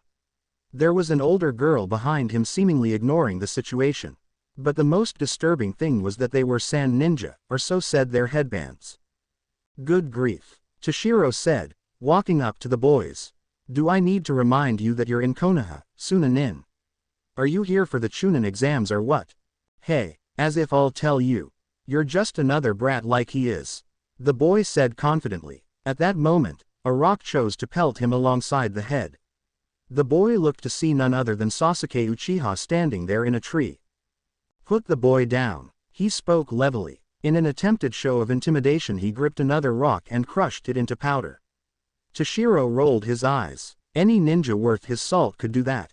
The sand ninja growled. You wanna make that a fight, pretty boy? He fingered the wrapped up object on his back. The girl spoke. Kankuro, are you really going to use the crow? These guys deserve it, he said smugly. Sasuke jumped down from the tree, pulling a kunai. Kankuro also obtained one. They jumped to the side and began to charge. Only to be intercepted. Toshiro, with Hirenmaru down, stood between them, blocking both kunai with his sword. Put your kunai away. We are in a public road. You aren't allowed to fight here. Sasuke pulled up his kunai. Hey, talking big, huh? You couldn't stand a chance against me, Hitsugaya.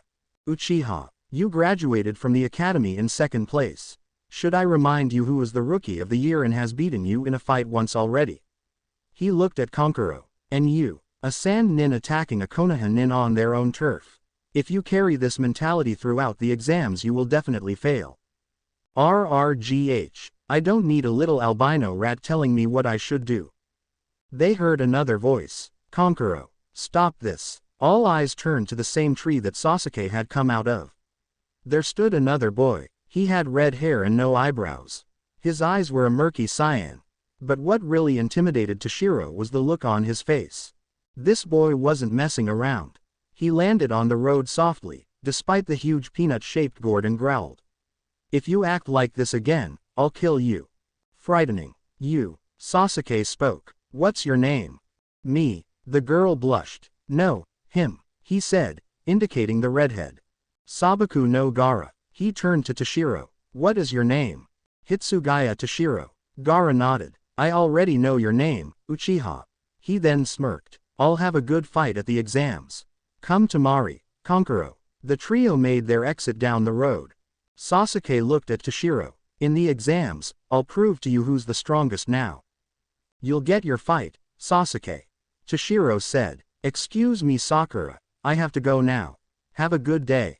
He began to walk toward his apartment, hearing a, you too.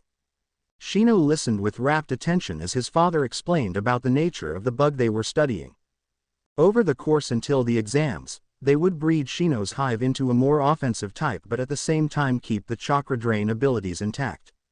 This was a tall order, as the Aburame clan had never attempted this before, but Shino had requested an honest effort in the making of them.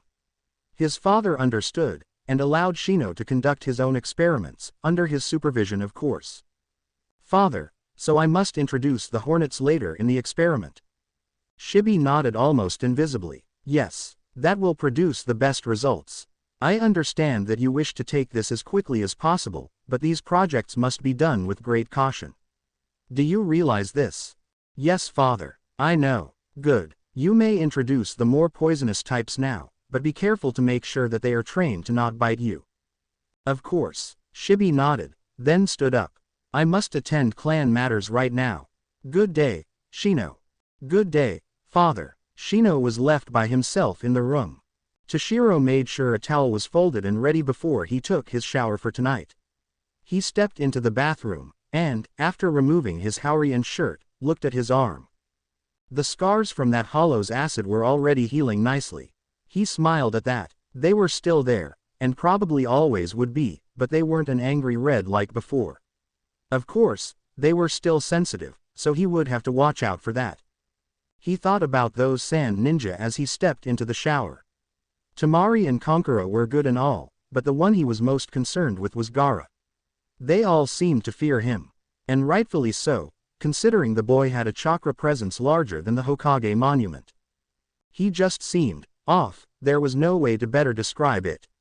He had an evil aura surrounding him. It was unreal. Toshiro then thought about Sasuke. That boy needed help. Sasuke was a problematic person, and seemed very bitter over the loss of the Rookie of the Year title. Of course, Toshiro himself hadn't thought about it until he brought it up against him in order to cow him. Toshiro knew that he would help the boy in any way if he needed it, but his pride was too great for him to let that happen. And then there was Sakura. She was one of the most interesting of them all. At first, Toshiro was almost convinced that she had let go of her infatuation with Sasuke after being with him on a team for a while. That didn't happen. He stepped out of the shower and wrapped a towel around himself, turning the water off. He dried himself off, and then, instead of wearing his normal outfit, wore instead a pair of black slacks and, not caring who would see his arms anymore, a sleeveless shirt with a dragon stitched onto the back. Toshiro found the irony of that hilarious. He went out to take a walk in the night air and made sure that he had Harem strapped to his back before going out. Just in case another foreign nin attacked.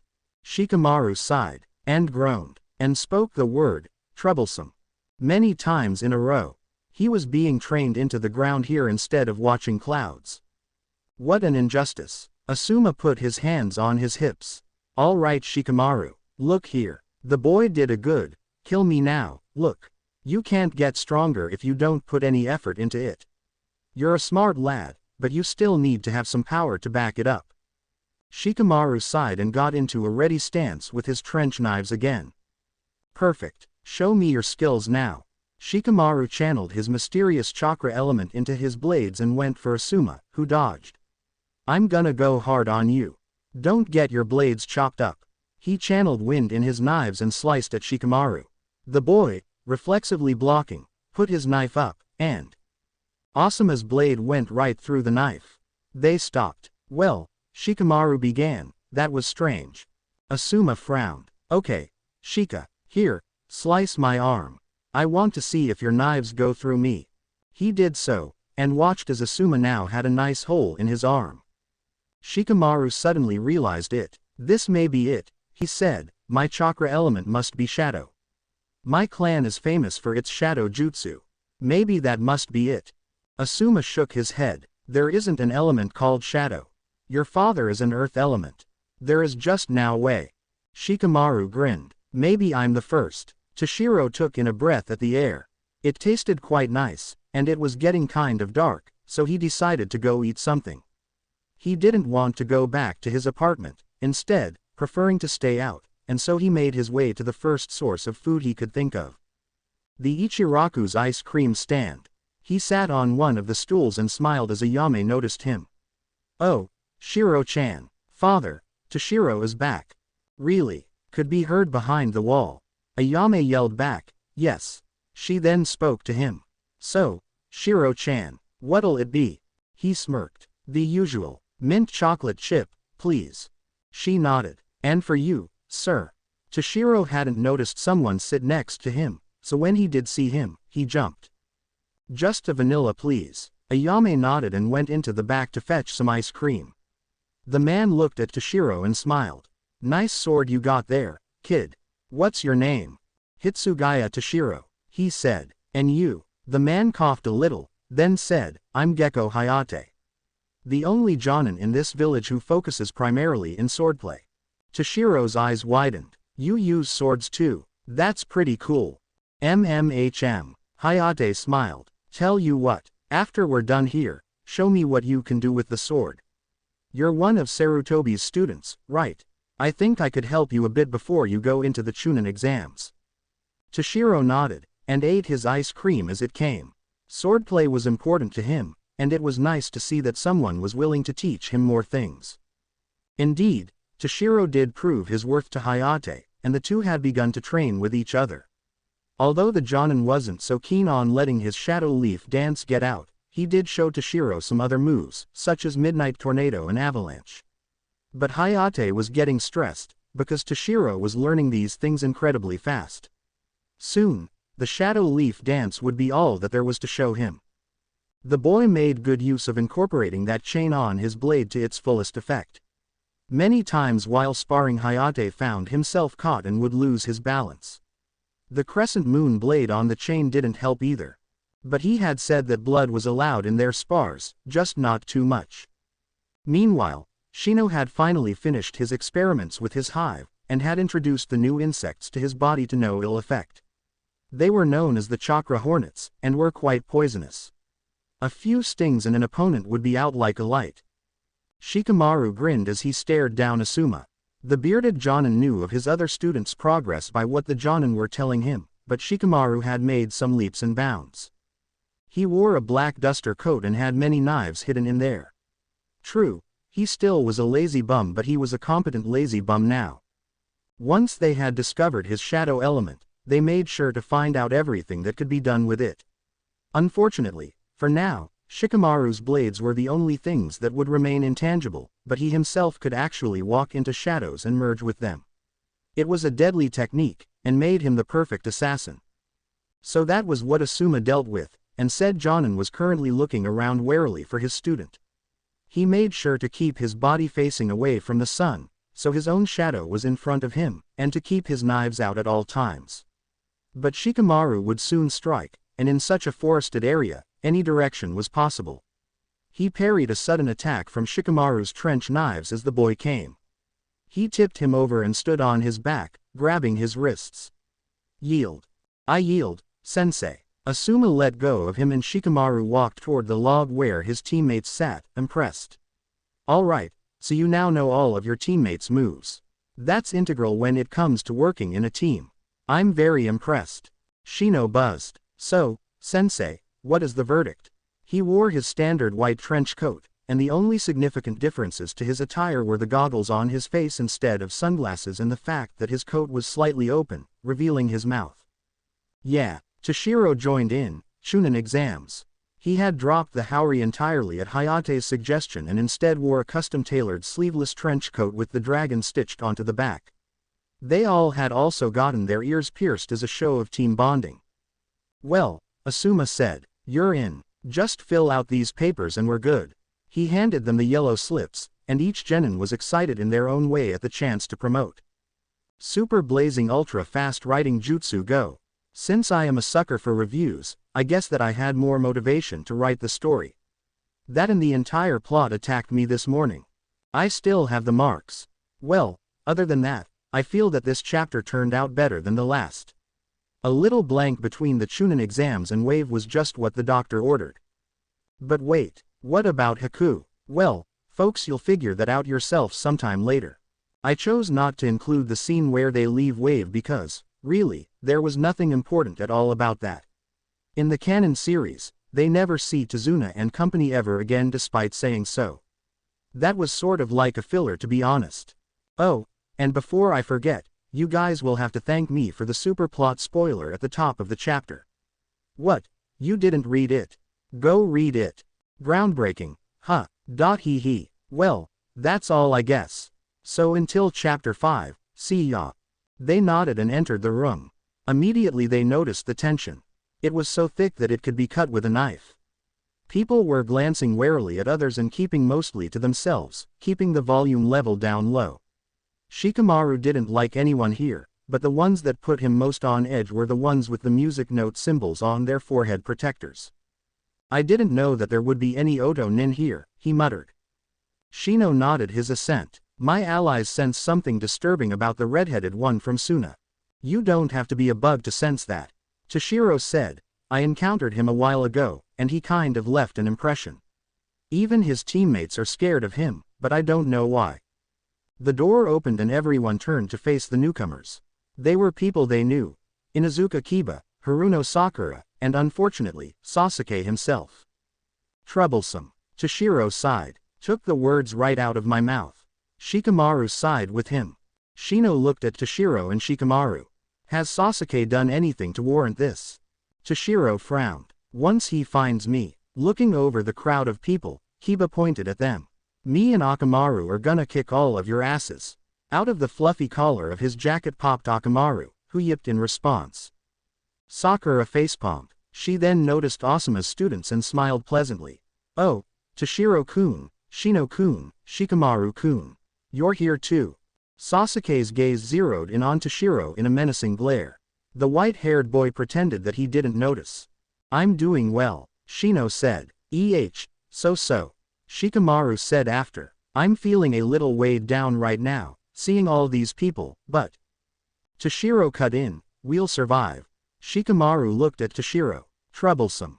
After a while of small talk inside the group, another team entered.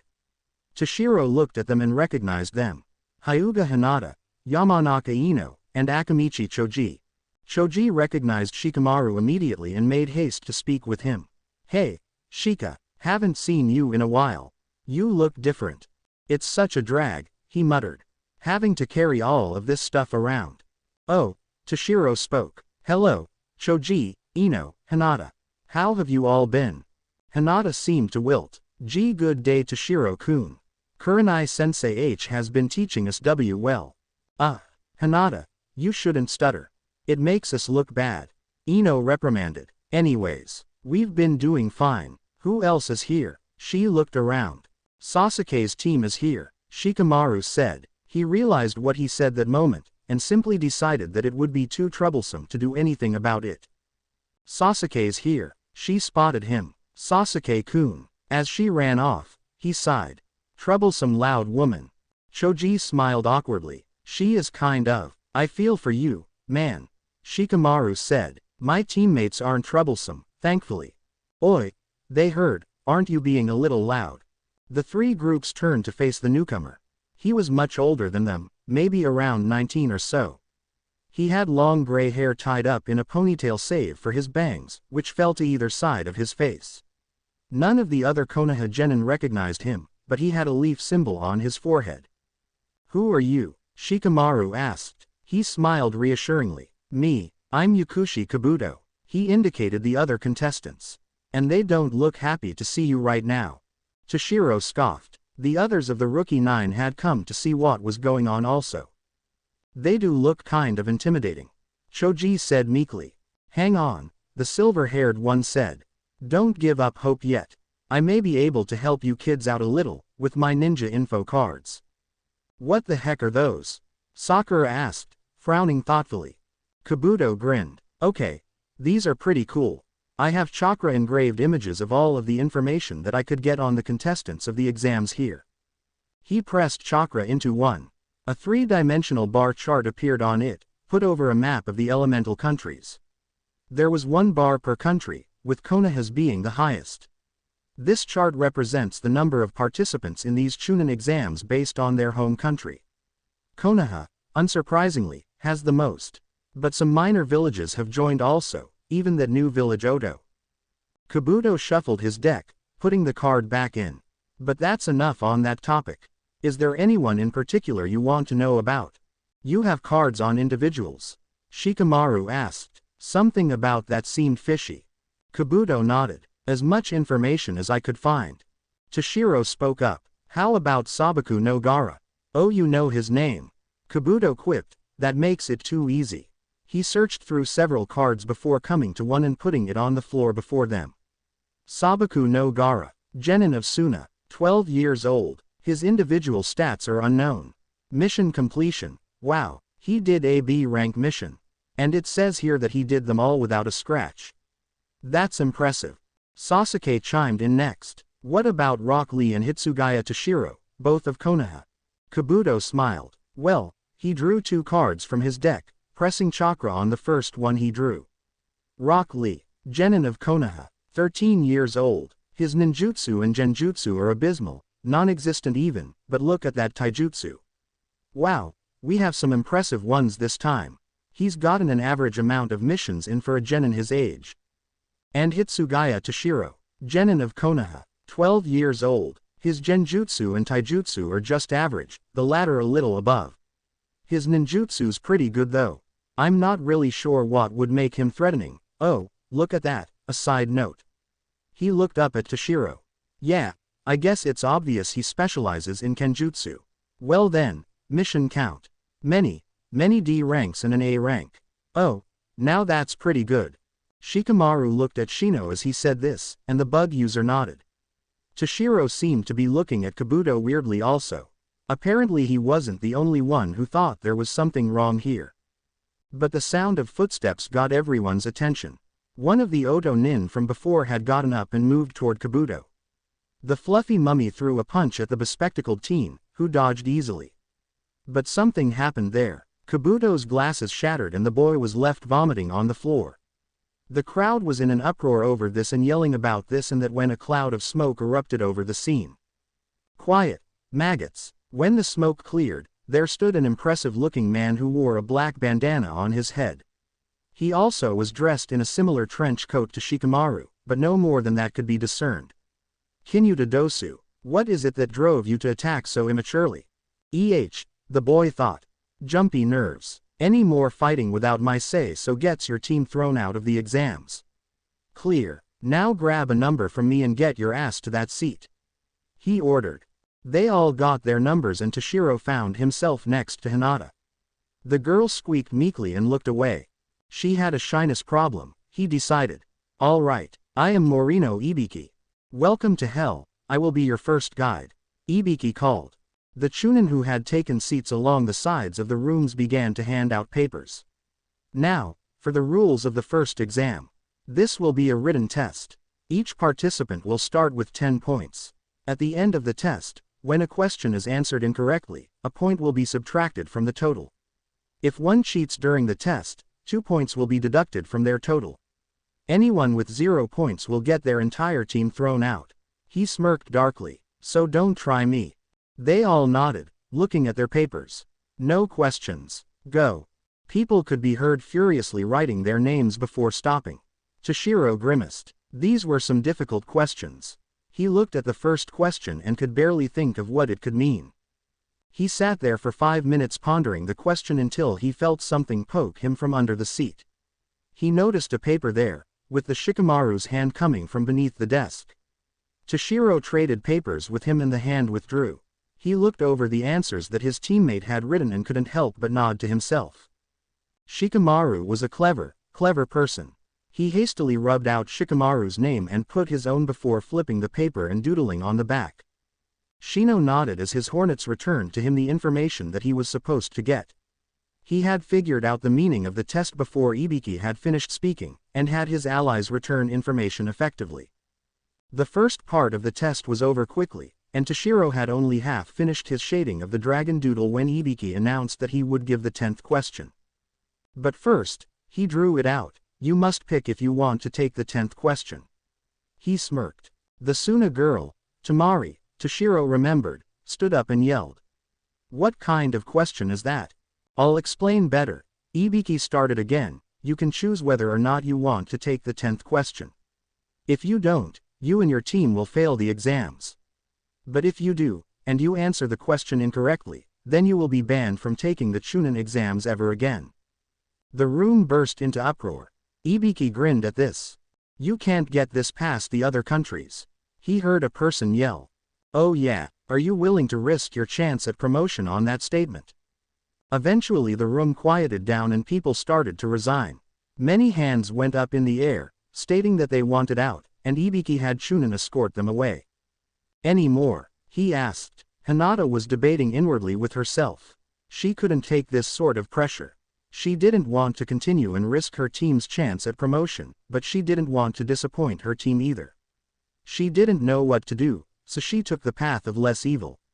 Her hand began to make its way up into the air, only to be pressed back onto the table. Toshiro fixated a look of determination into her eyes. He then smiled reassuringly. You can do this, Hinata. Don't give up, your team believes in you. She took in a startled breath, but nodded resolutely. She wouldn't fail. She would do her team and her clan proud. After seeing no more people backing out, Ibiki ended the charade. All right ladies, you pass. What? So went the collective thought throughout the room. You win. Ibiki shrugged. Being a Chunin is all about taking the risks. Say you are to go on a mission, but you have no idea of the statistics. There could be any number of enemies, and traps could be everywhere. Can you save your comrades? Can you save yourself? If you are handed a mission like that by your superior, can you back out? No, there is no quitting. Not anymore. If you want to go anywhere as a ninja, you must learn that you cannot relinquish your grip. Ever. So what was the point of the test then? Kiba asked. Ah, good question. Ibiki took off his bandana, revealing his messily scarred up head for the world to see. Information is a precious thing. It wins more wars than swords and jutsu do. People will do anything to get their hands on it. That test tested your ability to gather information without being caught. So, since this is the end, I suppose I should tell you that. He didn't get a chance to finish. A large black ball careened through the window, setting off several fireworks in between. When the smoke cleared, there stood a massive banner with the words printed upon it, Mitarashi Anko. Sexy and single, proctor for the second exam. All right maggots. This is no time to be celebrating. I am the proctor for the second test, Mitarashi Anko. Now, let's go, follow me. She thrust her hand up into the air. Bad timing, Ibiki said, coming from behind the banner. She turned to Ibiki. 78. Ibiki, you left 26 teams. The test was way too easy this time. Ibiki smiled wryly. I suppose that we have an exceptional bunch this year. Bah, whatever. I'll cut the number at least in half by the time the second test is over. Shikamaru frowned. Cut us, at least in half. Can we make it? Anko chuckled chillingly. Ah, now I'm getting excited. I'll explain everything at the site. Follow me. Ibiki sorted through the classroom silently after everyone had left, looking at the papers. He came upon a certain piece of paper and chuckled. A shuriken can be fired from angle A at Troublesome, I already did this. Ibiki read aloud. He smirked. Shikamaru Nara was certainly an interesting person. They arrived at the new location, and were immediately impressed by the size of those trees. The entire area was barred off from regular entrance, and Anko seemed to gaze at it lovingly. Welcome to the scene of the second test. She spoke. Training Ground 44. Also known as the Forest of Death. She paused for dramatic silence to ensue. It didn't. The Forest of Death. Toshiro quipped. Doesn't look that scary.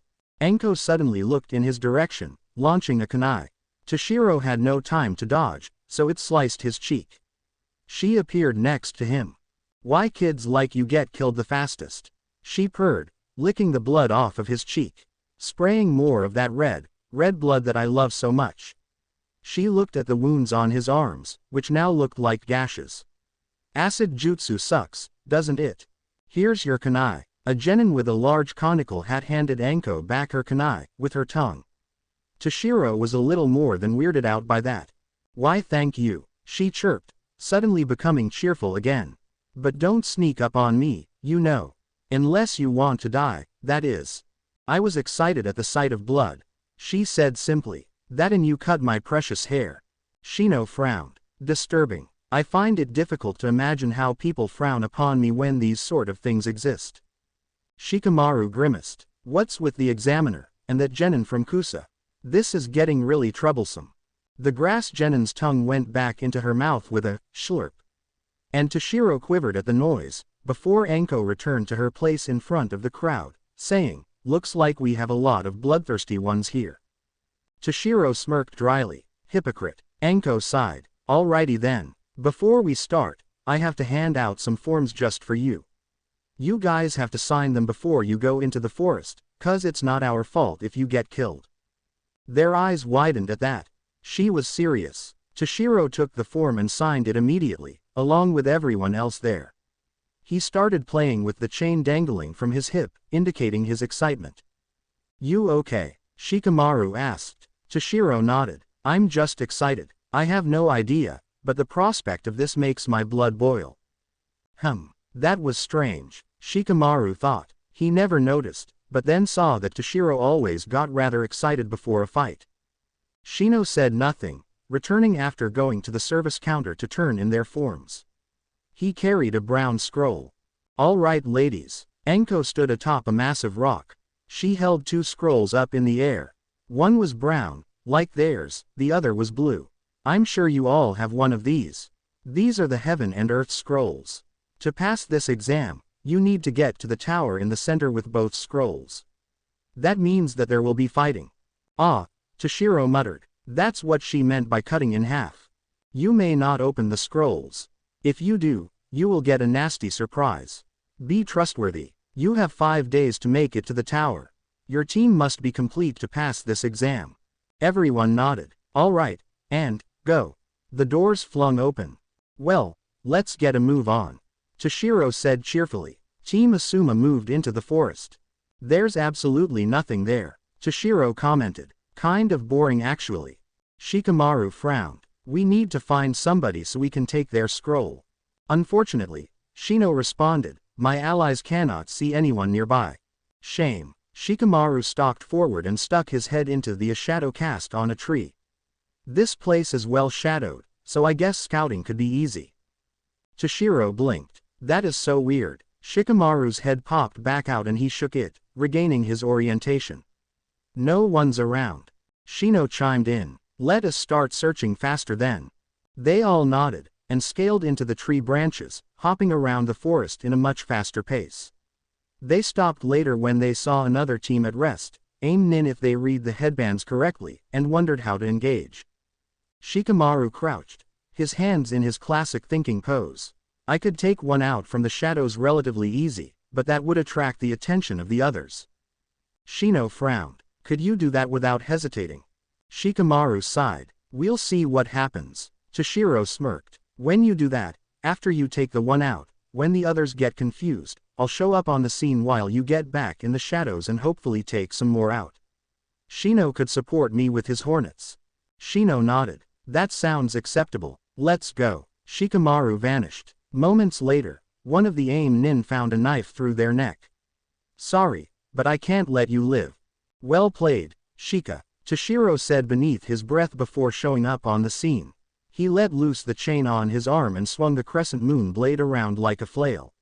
Let's dance. You, the female of the team roared. I'll kill you.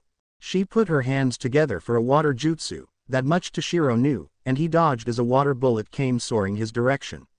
He smirked. Watch this. Ice style. Snow wolf. The water bullet froze and morphed, becoming canine in shape, and charging after the AIM nin. Shino had moved to intercept the other one of that team, and he was holding his own quite well. The girl dodged his wolf, but froze when she saw Toshiro's face. Ice style. Senbon fireworks. The wolf exploded. She found herself covered in icy senbon all over her left side. Toshiro smiled. He'd have to thank Haku for that one. The girl scowled and launched her own senbon at Toshiro. He dodged to the right and took a hit from her follow-up. Damn. Ha, she grinned. Then, she found her leg wrapped in a chain, and as Toshiro pulled, she fell with a yelp. Toshiro immediately leapt for her and knocked her out with the back of Harem. He looked at his teammate and saw that the two of them were both in trouble. There was a much larger boy holding a large axe, forcing his two teammates to stay back. Toshiro ran toward the furious berserker and entered with a flying kick, hitting him in the side of the head. Shikamaru grinned at his entrance and sunk into the shadows quickly. Shino nodded and readied his hornets. Toshiro picked up the massive axe, the heavy thing, and tossed it across the arena. Time out, he said. Shikamaru had a knife at his neck, Harem was pointed at his hands, and Shino's insects were buzzing all around him. Which one of you has the scroll? He whimpered. He does. Toshiro nodded and Shino went to check out the body of the one Shikamaru killed at the beginning. After a while Shino pulled out another brown scroll. Dang, Shikamaru, for good measure, knocked the guy they were pinning down out and quickly looked through his stuff to see if he had another. Seeing that he didn't, he sighed. Well, let's take that scroll and perhaps use it as a bargaining chip. He suggested. The others nodded. All right, let's go. They traveled through the forest in a quicker pace than before, scouting for scrolls. True, it had been only a few hours out of the 5 days they were given to duke it out here, but everyone could agree that they wanted to get out of the forest as fast as they could. But still, nothing happened of interest, so they decided to make camp for the night. The trio each took scrolls out of their pockets which, when unsealed, contained their provisions. Toshiro smirked. Thanks for the idea, Shino. I don't have to lug a backpack around now. The ponytailed boy grinned. I thought there might be a survival exercise. Good thing I was right. Tents were too conspicuous to sleep in, but they had brought things like rations and first aid tools. Shikamaru started a fire with a small jutsu meant for camping and instructed to Toshiro, rations are good and all, but let's have some fish. You think you could catch some for us? He nodded. Toshiro was the designated fish catcher of the team, since he could use his ice to catch them unsuspecting, and thus they wouldn't slip away. Since they had parked so close to a river, it took him 5 minutes, and he came back holding 3 rather large, not quite thawed fish. They stuck sticks through them and put them over the fire, letting them roast. Shikamaru took the initiative. They had made a habit of reviewing the day through long-term missions. They did this after practice exercises before, to see what progress had been made and compare it to what they still had to do. It was effective, and the team made sure to get in the habit of reviewing the day after every day in the field. So, what progress have we made? Shino pulled his scroll out. We have 1 additional Earth scroll. 1 more Heaven scroll is still required. Shikamaru nodded. How can we get this Heaven scroll? Shino spoke. We can target an unsuspecting weak team. Or we can lure a team near the water. Toshiro said. That's where I'm strongest. That might not guarantee a win though. Shikamaru countered. Say we lure Kirin in there, we'd be decimated. True, he nodded. Well, let's get some sleep then. We'll come up with a plan tomorrow. Shino, set up your usual watch. The bug user nodded. His bugs scattered from his coat and took places among the woods to hide and watch. They would wake him if anything would happen overnight. All right. Toshiro sat against a tree. Night. The others got into their own places, falling asleep quickly. Morning came too fast as Toshiro was called awake. But then, as he noticed, it wasn't really morning. Shino had woken Shikamaru and told him to wake the sword user, as his bugs had found something. He stood and stretched, wondering what was going on. A team has camped near us. Shino spoke. They don't appear to be taking watch. We may be able to get them. Shikamaru nodded. Good job, Shino. Let's go. The three nodded, and as Shino's hornets retreated into his coat, they took off. It wasn't very long until they made it to their camp. The fire was producing way too much smoke. They seemed to all be using sleeping bags, and they all were conveniently sleeping beneath the covers. Something's not right, Shikamaru muttered. Definitely. Toshiro spoke. He threw a kunai made of ice into one of the bags and it exploded in a burst of flame. They're booby-trapped, Shikamaru growled. Well, they almost had us, I guess. Let's activate the other ones so they don't get in the way. He tossed kunai at them and watched them blow up before scanning the trees. The world seemed to tip upside down, and he fell over. He managed to look to see that his other friends were in the same state. He noticed something happening. Someone was approaching, but he was too dizzy to tell. He felt like throwing up, but for some reason, it wouldn't happen. It hit him. Genjutsu. He put his hand in a seal and yelled the release, dispelling the jutsu. The others, who had heard him, did the same, and they were free of it. Your plan sucked balls, Genji. Your jutsu didn't even work on them. A Kumo nin with a large cloak spoke to his much shorter teammate. He was huge, carrying a large axe, much like the one from the AIM team, and he had a deep growling voice. Sorry about that, Shogu, Genji said, rubbing the back of his head. He was a stereotypical genjutsu user. Thin, sleek, and armed with many, many pointy things. Should we just hack away at them? Might as well, the until silent one spoke. He had long red hair, electric yellow eyes, and an impassive expression. He carried a lance on his back, a rare weapon for a ninja, and wore a massive furry cloak. Ha! Good choice, Zane, Shogu yelled, brandishing his axe and moving to slice Shikamaru. Seeing no time to move, that axe user was way faster than the other one, he fell through the axe's shadow. What? Shino moved toward Genji with good speed, his hornets surrounding the boy. The Kumo nin panicked. Oh, I just hate bugs. And he then used a jutsu. Lightning style, shockwave cloak. The hornets only barely moved away in time, dodging the stream of static electricity that came from the boy. Good move, Shino commented. I shall show you mine. The hornets that drew ever closer to Genji were buzzing loudly. Louder, louder, and louder. The genjutsu user became a little disconcerted by the noise, and eventually, he began to feel sick. This is my hornet sonic radiation jutsu. He supplied. And this is no genjutsu. The boy began to grow worse and worse until he was just tired of it all and called. Lightning style. Snail node jutsu. He extended his arms to the sides and the insects in the general area in which he was pointing them were all fried by homing bolts from his fingertips. Shino frowned. Genji, once done with the jutsu, moved through the cloud of insects to attack Shino directly, delivering a harsh kick in the stomach, only to be met with more of the hornets. Where are you looking? Shino asked from behind him. Genji turned to look but was met with an elbow to the face, sending him to the ground. The hornets began to fly all over him and stick to his body as Shino called, parasitic insects jutsu. Genji found himself stripped of chakra from the ravenous insects. He tried to get up, but couldn't, finding himself facing chakra exhaustion. He fell unconscious, his body unable to support him anymore. It's been a while since you've had a good feed, friends. I hope this makes up for it. Shino spoke to his bugs, searching his body quickly for a scroll. Shikamaru frowned as Shogu spotted him again coming from the shadows. He had been diving up and down from the shadowy comforts of his technique to find an axe headed his way every time. How was this guy so good at guessing where he would show up? He looked like a simple-minded brute on the outside. Perhaps it was that he simply swung the mighty weapon at whatever moved. The only problem was due to the reach of that poleaxe. He had no way to get close to his enemy.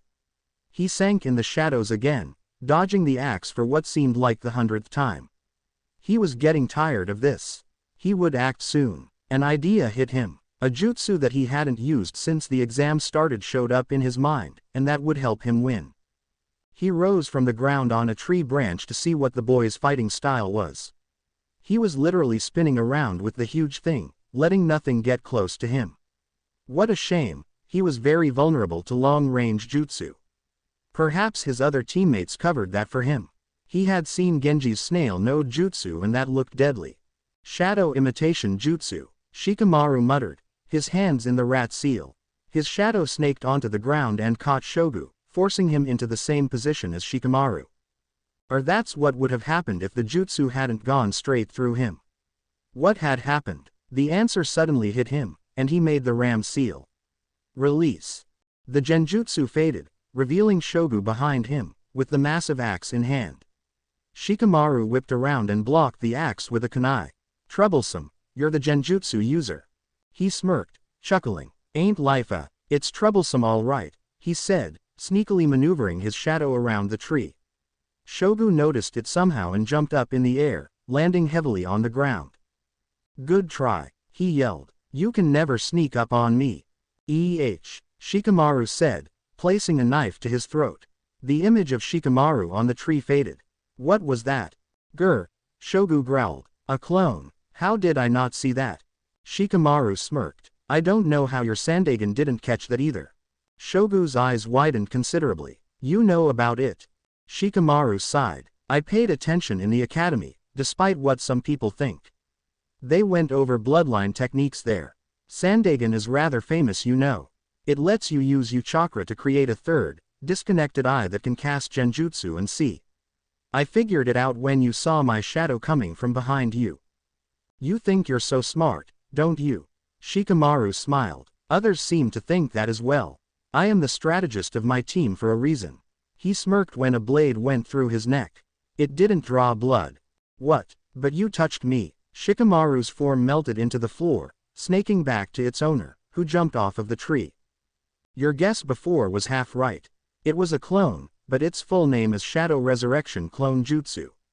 If you actually were as all-seeing as you say, you should have noticed that I had no shadow when I attacked you on the tree. The real I was attacking from the base of the tree with my shadow imitation. The Shadow Resurrection clone is made from my shadow, so it doesn't get its own. He sighed dramatically. How troublesome. I'll kill you for mocking me. He yelled, charging at Shikamaru's real body. He soon found a trench knife through his neck, courtesy from the Shikamaru behind him. I also can switch places with my clone at any time. It takes a bit of time to perform this bit, so it's slightly impractical, but you're so predictable it worked anyways. Shogu spluttered blood and fell toward the ground. His last feeling was the grass touching his cheek as he fell. Damn you. Toshiro dodged the senbon thrown at him by Zane. This was getting repetitive. He couldn't draw in close because of all of the needles tossed by the redhead before him. It was insane, like fighting Haku all over again. He dodged what he could and deflected the rest with his sword, but he and his opponent could tell that his stamina wouldn't last forever. Zane said nothing as he kept lobbing the needles at him. They were bound to hit sometime, so the only variable was time, which they had a lot of. He noticed that both of his teammates had been defeated already and were being ransacked for scrolls. Good thing that he had them all. Toshiro put his hands together in seals and bending them incredibly fast, spoke. A taste of your own medicine, water style, 1,000 flying water needles of death jutsu. Zane dodged with blinding speed and he changed his attack pattern, using his lance. Toshiro batted away the incoming stab with Harem and called out a wind-style jutsu, intent on beheading his weapon. But it wouldn't come that easily. Zane maneuvered his lance around every strike. Toshiro was growing annoyed with this. Zane smirked. Lightning style. Lightning net jutsu part 1. He swung his lance, and all of the senbon that had been scattered around magically lifted up into the air. Toshiro bit back a gasp of surprise and dodged as all of the senbon flew at him. A taste of your own medicine, actually. Zane taunted. Toshiro growled. Ice style. Snow wolf jutsu. The wolf went flying at Zane, who dodged to the side just like his previous opponent had. Ice style. Senbon fireworks jutsu. Only this time, Zane blocked the senbon with a volley of his own, just giving him more ammo for his lightning net to work with. Toshiro decided to move in close, speeding toward him and kicking with all of his might. His foot landed on the furry cloak of his. Toshiro had never been electrocuted so thoroughly in his life. Ah! He screamed, falling to one knee as he was temporarily numbed. Zane smirked. One thing you'll learn, little leaf, is that trash like you always gets treated like trash. He swung his lance and all of the Senbon assumed a position hovering around Toshiro. Lightning Style. Lightning Net Jutsu Part 2. Branches of lightning connected the Senbon all together. There was no room for Toshiro to be in there without getting zapped harder than he had before. But he was safe, and behind his opponent. What? Zane turned around to see a panting Toshiro. Shunpo. Haven't used that in a while. He frowned. I guess I should go all out on you now. He formed a chain of seals, stopping on a strange backwards tiger seal. Secret Ice Style. Crystal Ice Mirrors Jutsu. Zane looked all around him as the mirrors formed, solidifying, and leaving him no way out. Toshiro calmly walked into the mirror he was closest to, projecting images of himself throughout the dome. This is so cool, he muttered to himself. Let's see your furry cloak zap this. Wind Style. Wind Blade Jutsu. He swung Hirenru forward and a thin blade of wind shot through the reflections, slicing through his lightning-based cloak and shredding him to bits. Somehow, the scrolls were still intact. They were probably reinforced with jutsu. Toshiro picked his 2 heaven scrolls up and smirked. I found them, guys. Toshiro passed out. The end. Now we will see you in next video.